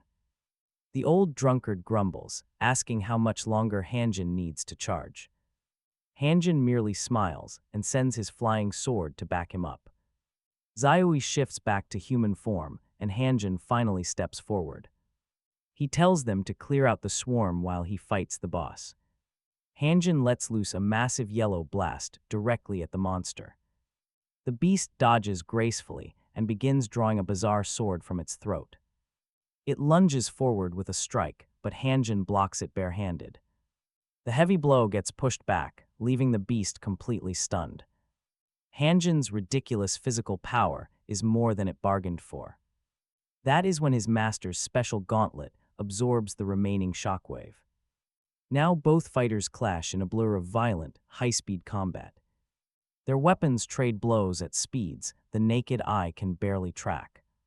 Fists and blades collide, leaving both trading heavy damage. The hard impact forces both of them to back away. In his mind, Hanjan realizes he has to end this beast immediately. Otherwise, the monster will drain all his energy. This is it, that terrifying feeling of standing right between life and death. Determined to finish it, his heavy gloves begin to glow with power. He activates the block breaker, charging straight forward with zero hesitation. Coming face to face with the creature, he strikes. He drives a brutal, crushing punch directly into the monster's chest. The impact shatters the beast into pieces that scatter everywhere. But even in pieces, its severed head mocks him, claiming he lost. The young hero freezes. How is it still talking? Right before his eyes, the creature's body begins to regenerate rapidly. The terrifying sight plunges the entire squad into sheer despair. In the chaos, the drunkard warns the captain that the redhead vanished. Out of nowhere, massive chains begin tightening around the group. The regenerating beast raises its arms, lifting a massive boulder. Absurd pressure descends, but the drunkard steps forward. He catches the colossal stone with his bare hands, urging the captain to hurry. But the young immortal is quickly reaching his absolute breaking point. Cracks echo through his bones, and Hanjan knows Yin cannot hold. Suddenly, a giant spectral hand materializes in the sky above. The beast takes a direct, crushing strike with no escape. No one understands who saved them from the brink of absolute destruction. Then they see him, Hanjan's master, stepping from his carriage. The old man exudes an aura that belongs to another world. But before the exhausted protagonist can even utter a single word of thanks, his battered body finally collapses. The heavy strain of battle was too much. He slips into unconsciousness, caught by his allies at the last second. Later, the young warrior wakes up in a hospital bed. To his surprise, Zayoi is sitting right beside him, waiting. He looks around, completely dazed and confused by his surroundings. The blue-haired girl explains that his master wiped out the horde. However, a few of the monsters still managed to flee. Hanjan asks about Yin, but her expression turns grim. Despite his immortality, their companion suffered devastating, slow-healing wounds. The heavy news casts a quiet, somber mood over the room. Suddenly, a panicked nurse rushes in, searching for their friend Yifan. It turns out the red-haired girl has completely vanished from her bed. Zayoi realizes the beasts must have captured her during the fight, and the immortal has likely run off to rescue her entirely alone. To make matters worse, she reveals they suffered a total mission failure. All loot was confiscated, and they lost 100 points. Desperate, the boy asks what his master said about this massive setback. The girl calmly replies that the elder left the problem unresolved. He expects the young warrior to handle the entire mess himself. Realizing exactly what his master truly wanted from this move, Hanjan decided right then and there to take back absolutely everything that belonged to him. Next, we see a bunch of minor thugs talking about how surprisingly generous Zio had been letting them keep all the heroes' loot, but they were abruptly interrupted when the duo arrived, kicking the door wide open and demanding to know exactly where the boss was. Right then, a thug tried to provoke the young warrior, acting with extreme audacity. Right in front of his face, having absolutely zero patience for games, Hanjan delivered a devastating slap to his face, sending the weakling crashing onto the cold floor. Right after, he directly challenged the rest of the criminal gang, loudly asking if anyone else wanted to try their luck against him. Shocked by his strength, the terrified thugs started recording everything to send to Zio, anxiously waiting for his response. Meanwhile, the beaten man stood up in rage and tried lunging with a knife, but Hanjan grabbed his wrist and started beating him down. Right then, Zio himself appeared in the room, demanding to know the reason for this sudden invasion.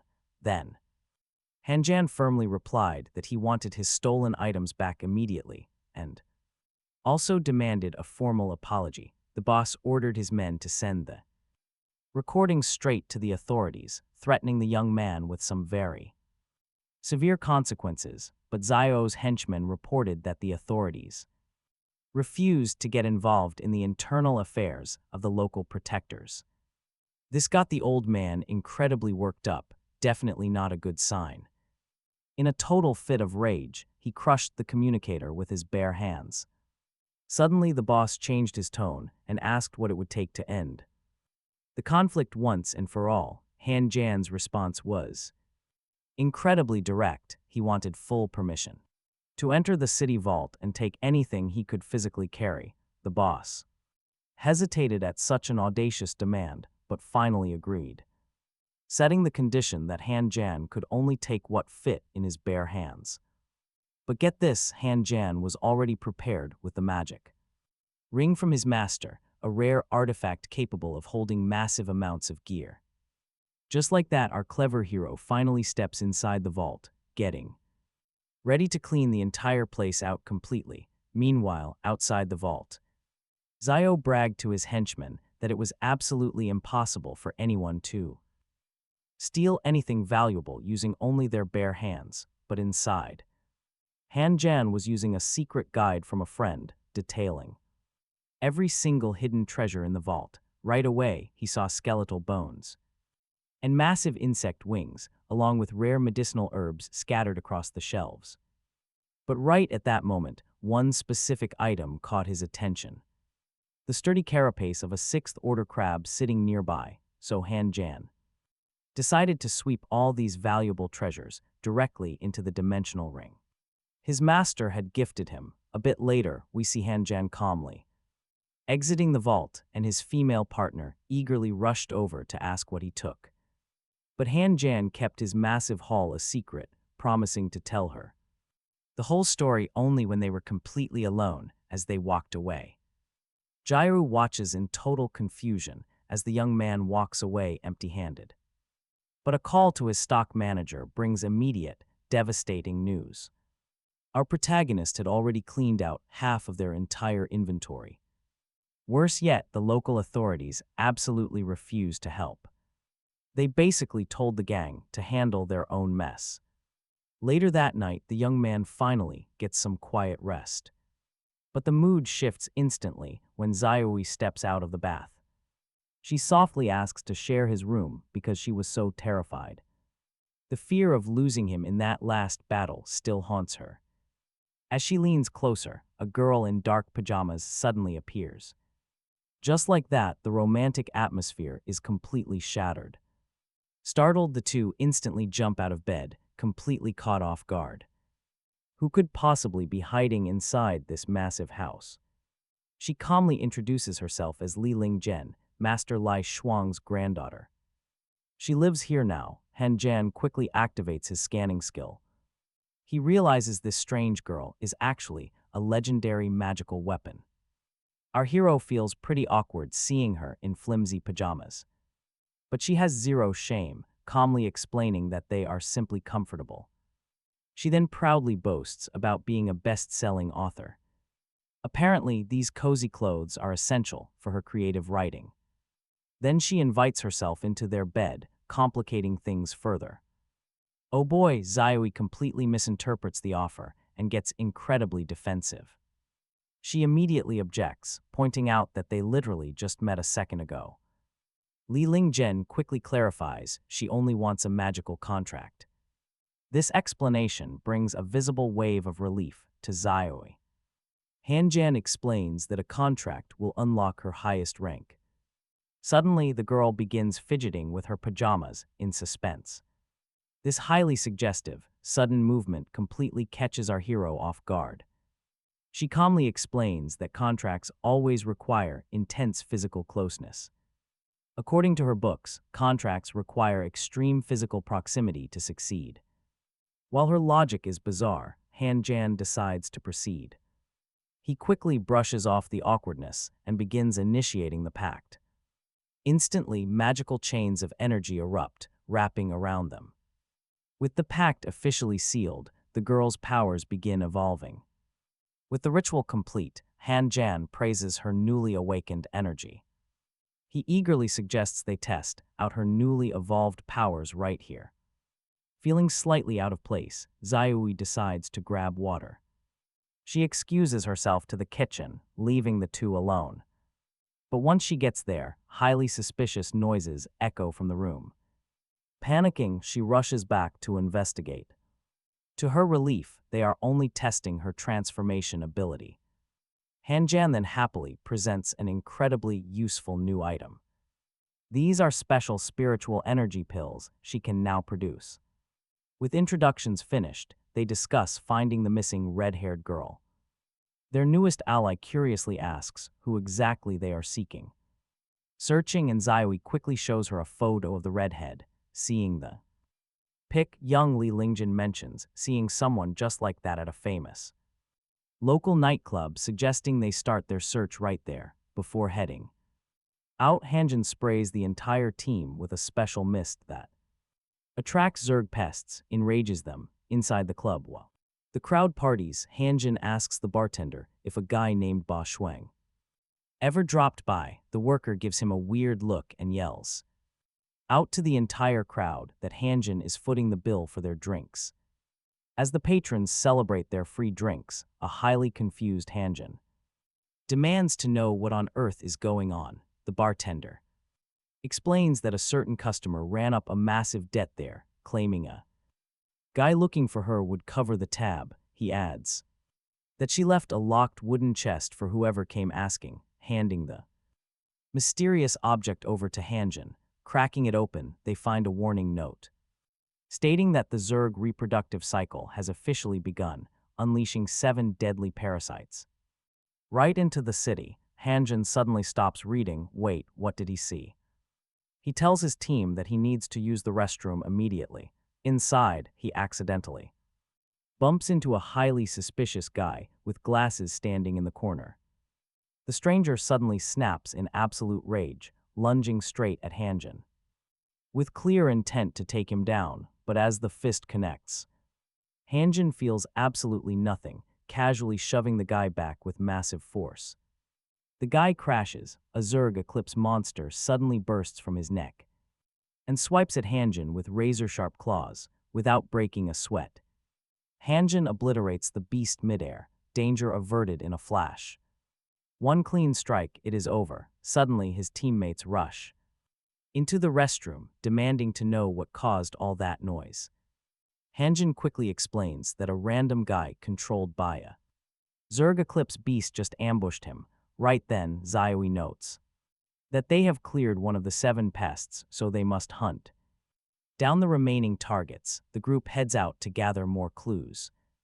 Suddenly, another maniac wielding a massive machete charges at Hanjin, but he dodges at the very last second, delivering a devastating kick to the attacker, slamming him to the floor. Instantly, the parasite bug leaps from his skull, only for Hanjin to slice the insect cleanly out of the air. The blue-clothed girl recognizes the defeated thug as one of Jia Hu's trusted lackeys.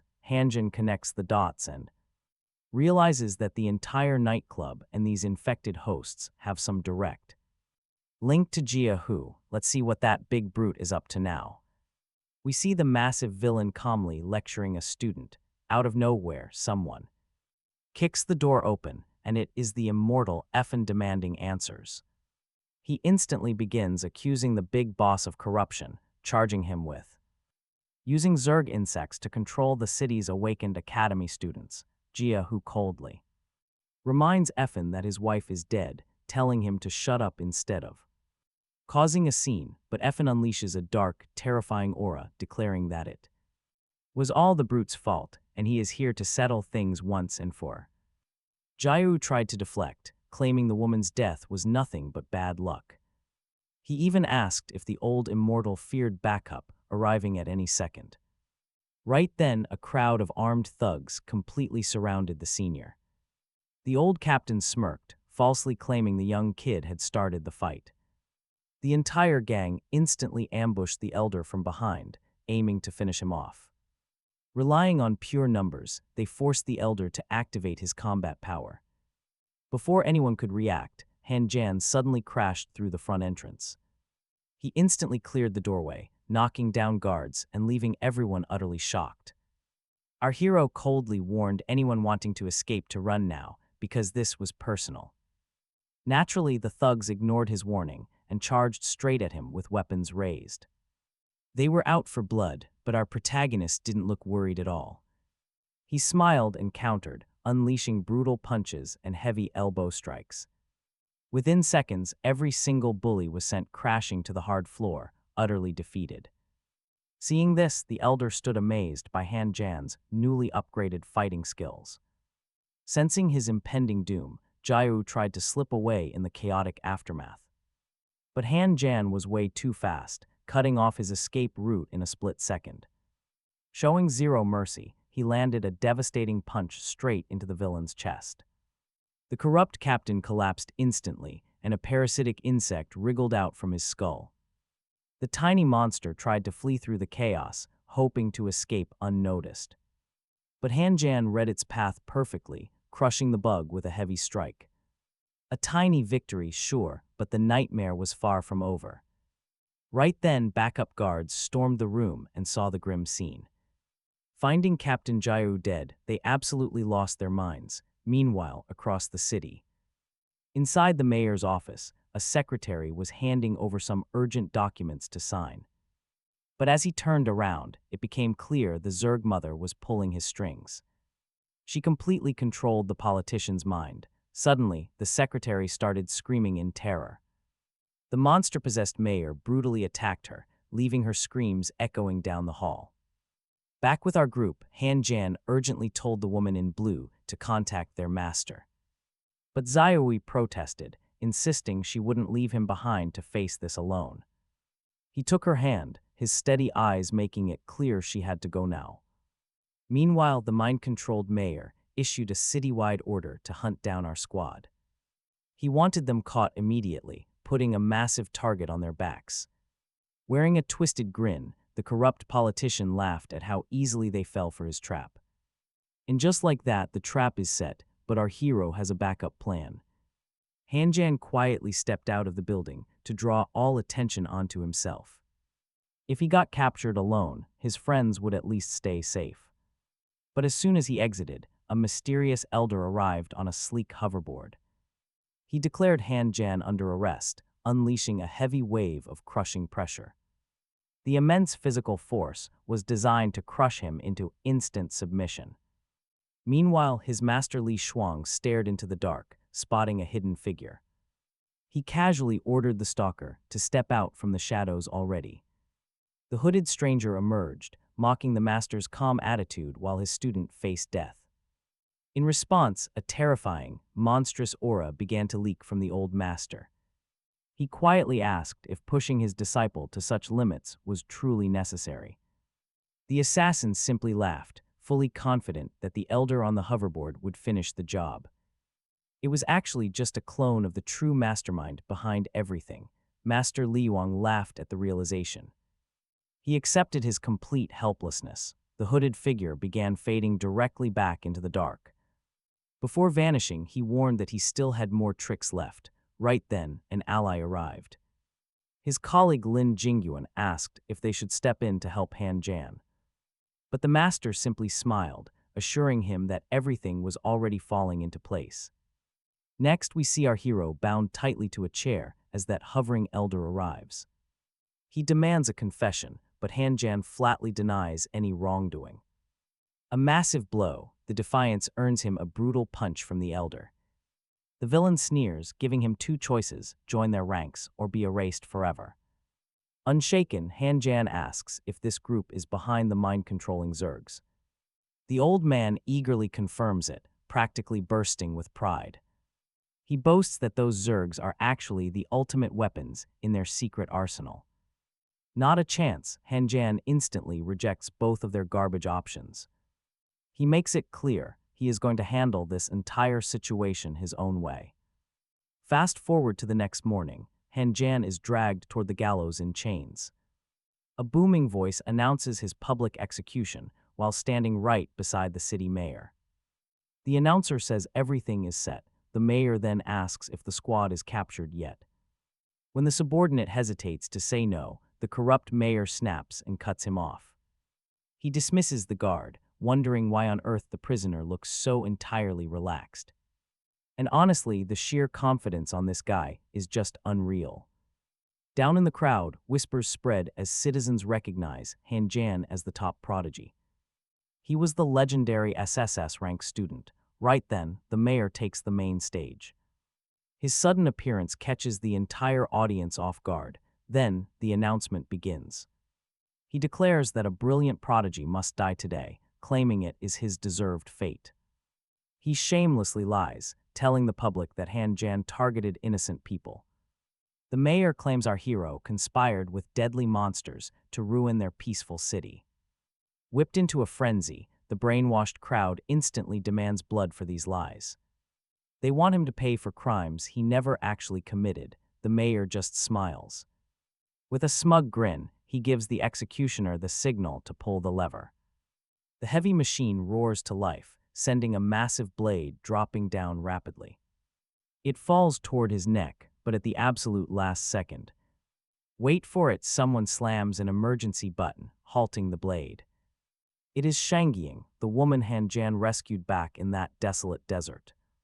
She steps forward with an entire armed escort, completely catching the mayor off guard. He furiously demands why the Merchant Guild is interfering in city affairs. Right then, Han Jan's entire squad throws off their disguises to protect him. They stand fully armed, ready to fight to the death for their captain. Meanwhile, Master Li Wang is back in the shadows, speaking with that hooded figure. The figure notes that the theatrical drama is finally done, but the master smiles. The mysterious shadow vanishes as the master's phone suddenly rings. The caller reports that they still cannot locate the rival organization's leader. When Master Li Wang asks for any lead at all, the spy drops a name. They have uncovered a shady group operating under the name Breaking Down. Back at the plaza, the crowd is in shock over this interrupted execution. Shangying steps up to address the masses, ready to expose a massive conspiracy. A grand setup orchestrated by the mayor. He shouts for everyone to hear that Han Jan was a true hero, not the villain they claimed. Right then, we see our freed hero charging at high speed with weapon in hand, declaring that he fights for the good of humanity. Then a giant screen shows Han Jan defeating all kinds of monsters. Seeing this, the entire crowd is left pretty impressed. Suddenly, a flying old man arrives, radiating immense power, and immediately silences everyone with his booming voice. Our hero's squad is shaken by this mysterious man's terrifying aura, wondering who he is. Right then, the old man declares that killing Han Jan is his company's absolute mission, and nobody will stop them. Channeling his power, he summons a massive hand from the clouds to crush Han Jan, but before it can even reach him, a sudden strike makes the giant hand explode. Midair, the old man gasps in shock, but before he can react, a mysterious shot blasts him squarely, knocking him straight to the ground. Everyone is left utterly confused, but Shangying spots a mysterious figure on a nearby rooftop, who quickly flees. Right after, the mayor, now enveloped in a sinister red aura, charges to attack Han Jan. Our hero realizes this chaos is actually a plan set up by his master and prepares to fight.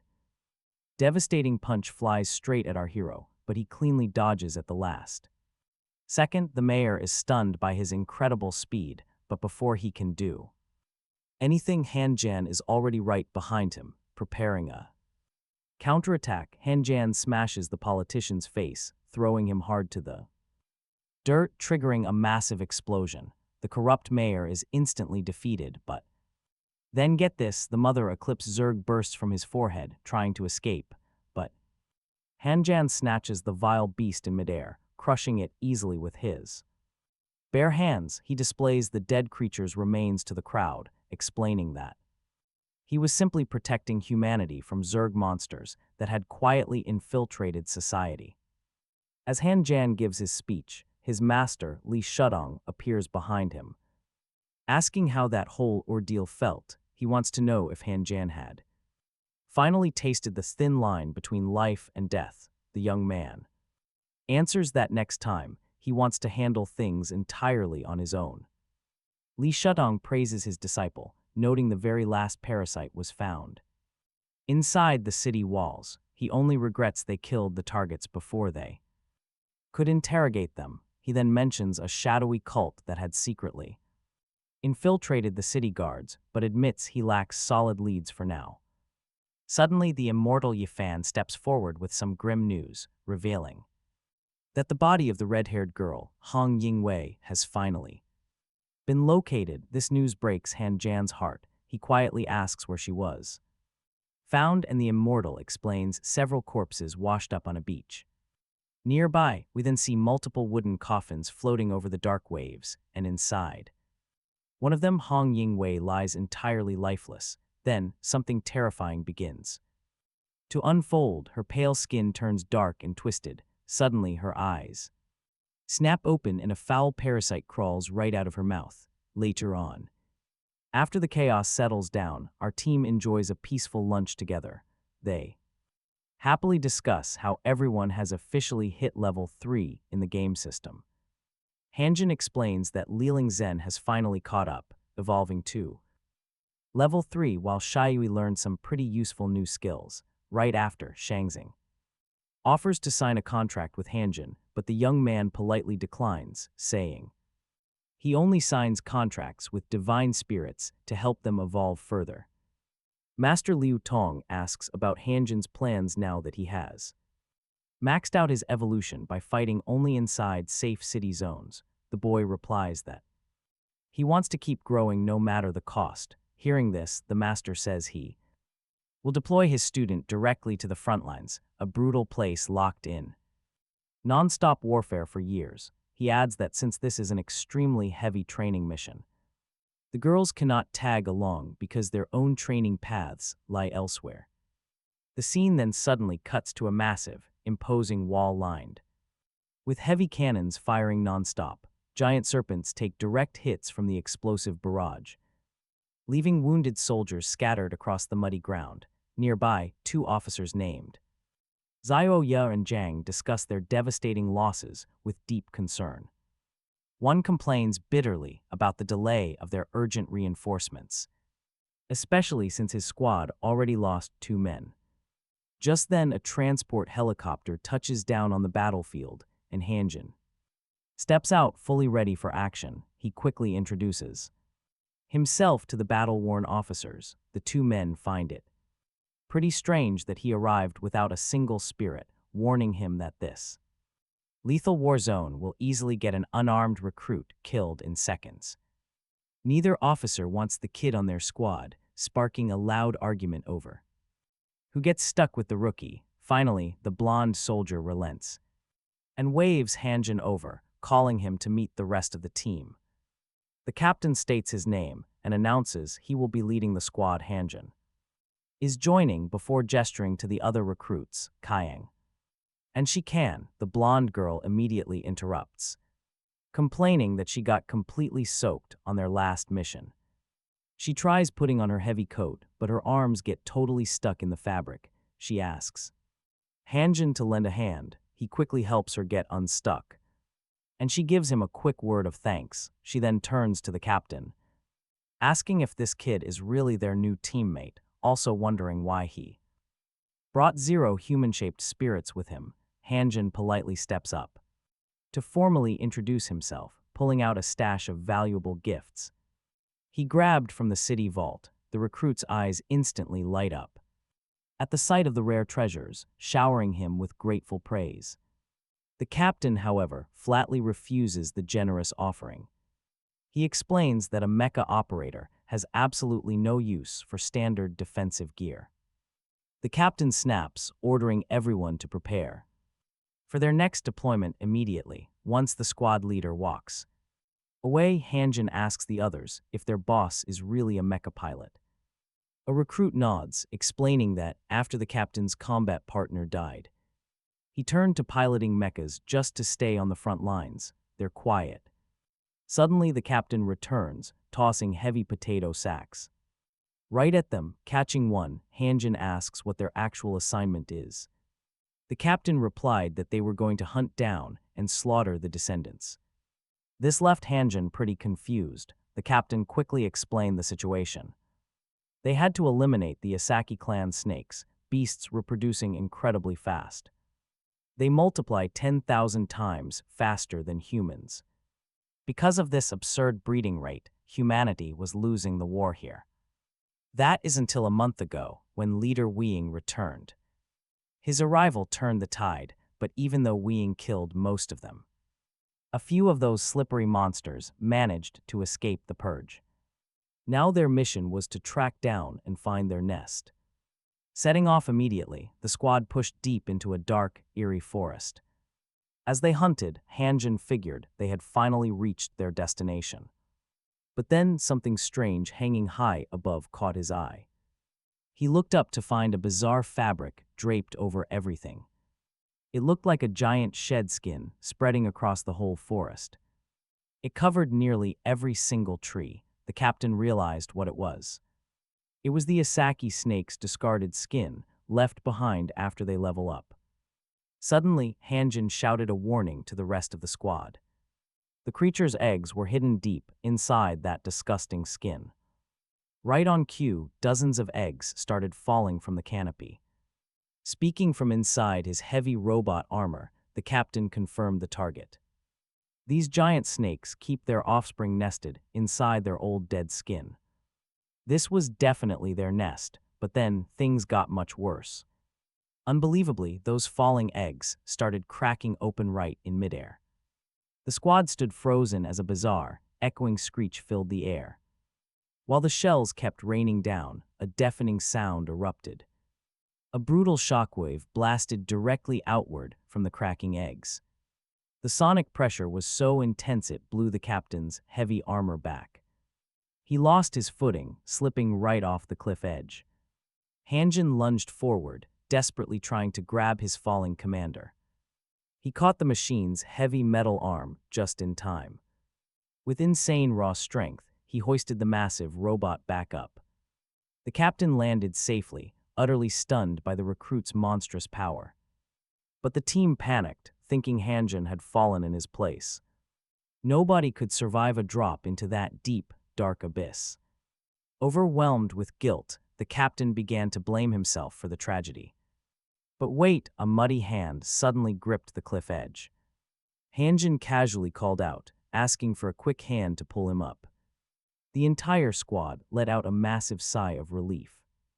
They were thrilled to see their recruit in one piece. Still, the captain scolded him, angry that Hanjin risked his life.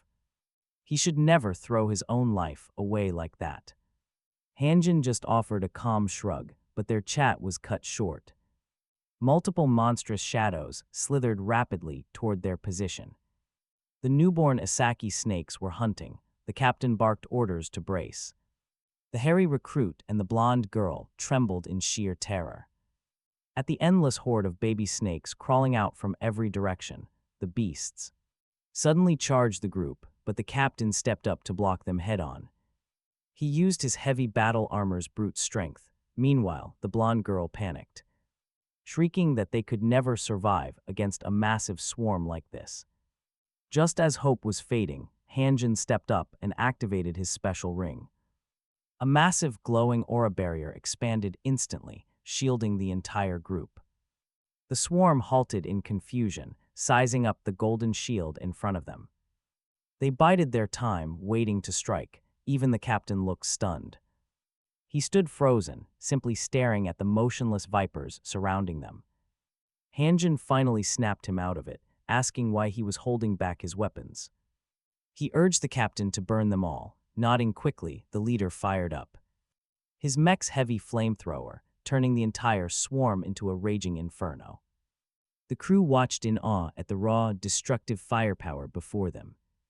They quickly thanked Hanjin for his quick thinking. Once the fires died down, the captain chuckled, praising Hanjin for being so humble compared to other nobles. But the moment of relief was cut short when warning lights flashed red on his screens. Hanjin frowned, immediately asking what was going on with the mech. The captain sighed, explaining that the other squads were getting absolutely crushed. Their nest-clearing mission was a total disaster. In fact, without Hanjin's help, they would be dead too. They would have been completely wiped out as well. He warned that the Asaki clan snakes were hunting the human reinforcements. Because of that, he proposed a dangerous plan he wanted Hanjin to use. His barrier ring to draw the swarm's attention, acting as a decoy. Hanjin admitted he had no idea if they could wipe them all out. But if they stayed put, they would definitely end up as monster food. Suddenly, the ground shook as a colossal rank 15 Asaki guardian snake silently loomed right behind them when they finally turned around. The beast's mountain-like size left them completely paralyzed. Hanjin snapped first, screaming at everyone to run for their lives, without a second thought. The two rookie recruits fled in absolute panic, overwhelmed by sheer terror. But the brave captain stood his ground, prepared to buy them some time. He unleashed his entire weapon arsenal, hoping his friends could escape the carnage. But the captain's heavy artillery did absolutely nothing to its scales. The beast whipped around, opening its massive jaws to strike. It clamped down on the mech, crushing the captain's cabin. The metal buckled under the raw force. By a hair, he ejected. He survived the initial crush, but plummeted from a terrifying, fatal height. He crashed hard to the ground. Unbothered, the monster turned to the recruits. The fleeing rookies froze, completely paralyzed as the shadow of death loomed over them. But just as the serpent lunged, Hanjin's protective magic barrier activated. The defensive gear he gifted them beforehand actually saved their lives. Yet the giant snake didn't stop there. It unleashed a wave of highly corrosive acid. The toxic fluid melted through the magic barrier like hot butter. It dissolved the two recruits completely, witnessing his friends die. Hanjin felt pure rage explode inside him as he glared at the beast. A terrifying, hate-filled gaze. Right then, the beast violently lunges forward. It tries to rip him apart, but Hanjan barely escapes. Dodged by a hair, the situation is looking incredibly bad. Hanjan summons his magic sword, conjuring a hurricane to defend himself. But the snake sees through his plan, instantly spitting a venomous dart. It hits Hanjan squarely, knocking him flat on the ground. While he lies there completely vulnerable, the serpent seizes its chance. It strikes out of nowhere, trying to swallow Hanjan in one bite. Before the beast can swallow him, a blazing light descends from above. The strike slams directly into the snake's head, dropping it instantly. It crashes down, lifeless. Right after, a gorgeous woman in blue appears. Gongyang Jin calmly steps forward, offering Hanjan a casual greeting. She smiles, calling him pretty impressive and totally her type. But she warns him that she is definitely not the innocent person he thinks she is. She reveals she comes straight from the infamous Exile District. It is easily one of the most dangerous zones in the world. Hanjan notes that the city is packed with societal outcasts. Everyone there was kicked out. He quickly activates his power. He pulls up her stats and, trust me, you are not ready for this. A rank 8 Valkyrie. Suddenly, she nimbly leaps behind him. Praising his sword's magical resonance, she declares he is her new support. Hanjan immediately tries to refuse, but she is not having it. She makes it crystal clear that a level 3 nobody cannot defy her. Hanjan protests that he is currently on an incredibly important mission. He simply cannot just abandon his post and walk away from this right now. Gongyang Jin just shrugs, stating she has absolutely no problem dragging him along by force. So Hanjan takes a stand, stating he would rather die than be forced. Seeing his absolute resolve, the beautiful warrior realizes he is dead serious. She sighs and asks what it will take to change his mind. He will only agree to assist her if she helps him finish his task, which is clearing out the entire nest of deadly Asaki snakes. The powerful warrior agrees to the deal without any hesitation. Hanjan pulls out the map, pointing out a few strategic locations. This is exactly where the rest of the snakes are currently hiding out. She is not worried about the snakes, but wait, look at her back. An eerie, pitch-black smoke suddenly begins pouring directly out of her back. The shadow morphs into a hideous beast, instantly taking over her body. Run for your life, that is what the sword spirit screams. But the evil spirit has already seized full control of Gongyang Jin. She charges forward with insane speed, trying to slaughter the poor guy. Hanjan draws his magic blade, unleashing a burst of purifying light. The holy energy completely shatters the dark monster's hold on her. Coming to her senses, she asks him what kind of spell that was. Hanjan calmly explains it is just a basic cleanse and heal spell. A simple magic meant to cure bodies and suppress any negative status effects. Hanjin immediately asks what happened to her. Gongyang Jin explains she got infected by a level 9 insect. It completely controls her body, triggering a completely uncontrollable rage mode that she cannot fight off. So Hanjin asks to check the infection closely, and the warrior lowers her collar, revealing a massive scar on her back. Next, Hanjin touches her back, channeling raw healing magic directly into the scar and leaving her in complete ecstasy. Yet he warns her that even though the pain is temporarily gone, she is still far from fully cured, so he decides to tap into a much more intense, ancient magic. A giant cauldron of life force suddenly materializes, bathing her entire body and washing away her deepest, most painful injuries. This soothing process deeply pleases the proud warrior, who admits that this mysterious guy keeps surprising her at every single turn.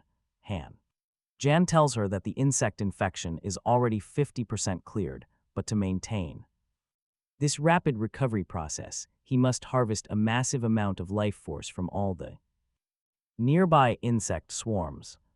Eager to get things sorted, and trust me, they need to, she quickly switches the topic, declaring that they will complete their snake extermination mission this very second. She grabs Hanjin by the arm. Instantly, they take flight, rushing into action. Meanwhile, a high-tech drone sweeps across the entire forest area, tracking everything below. Remotely under Lin Jingyuan's direct supervision, he watches on, monitors as a massive bug army gets ready for war, warning his soldiers to stand by and prepare for the absolute worst.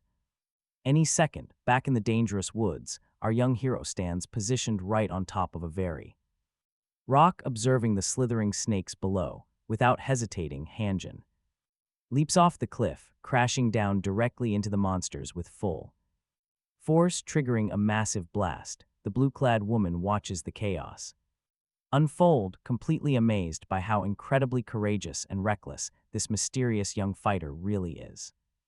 Over in the military command post, the officers gasp as Hanjin invades the nest on their live feeds, believing his death is completely guaranteed.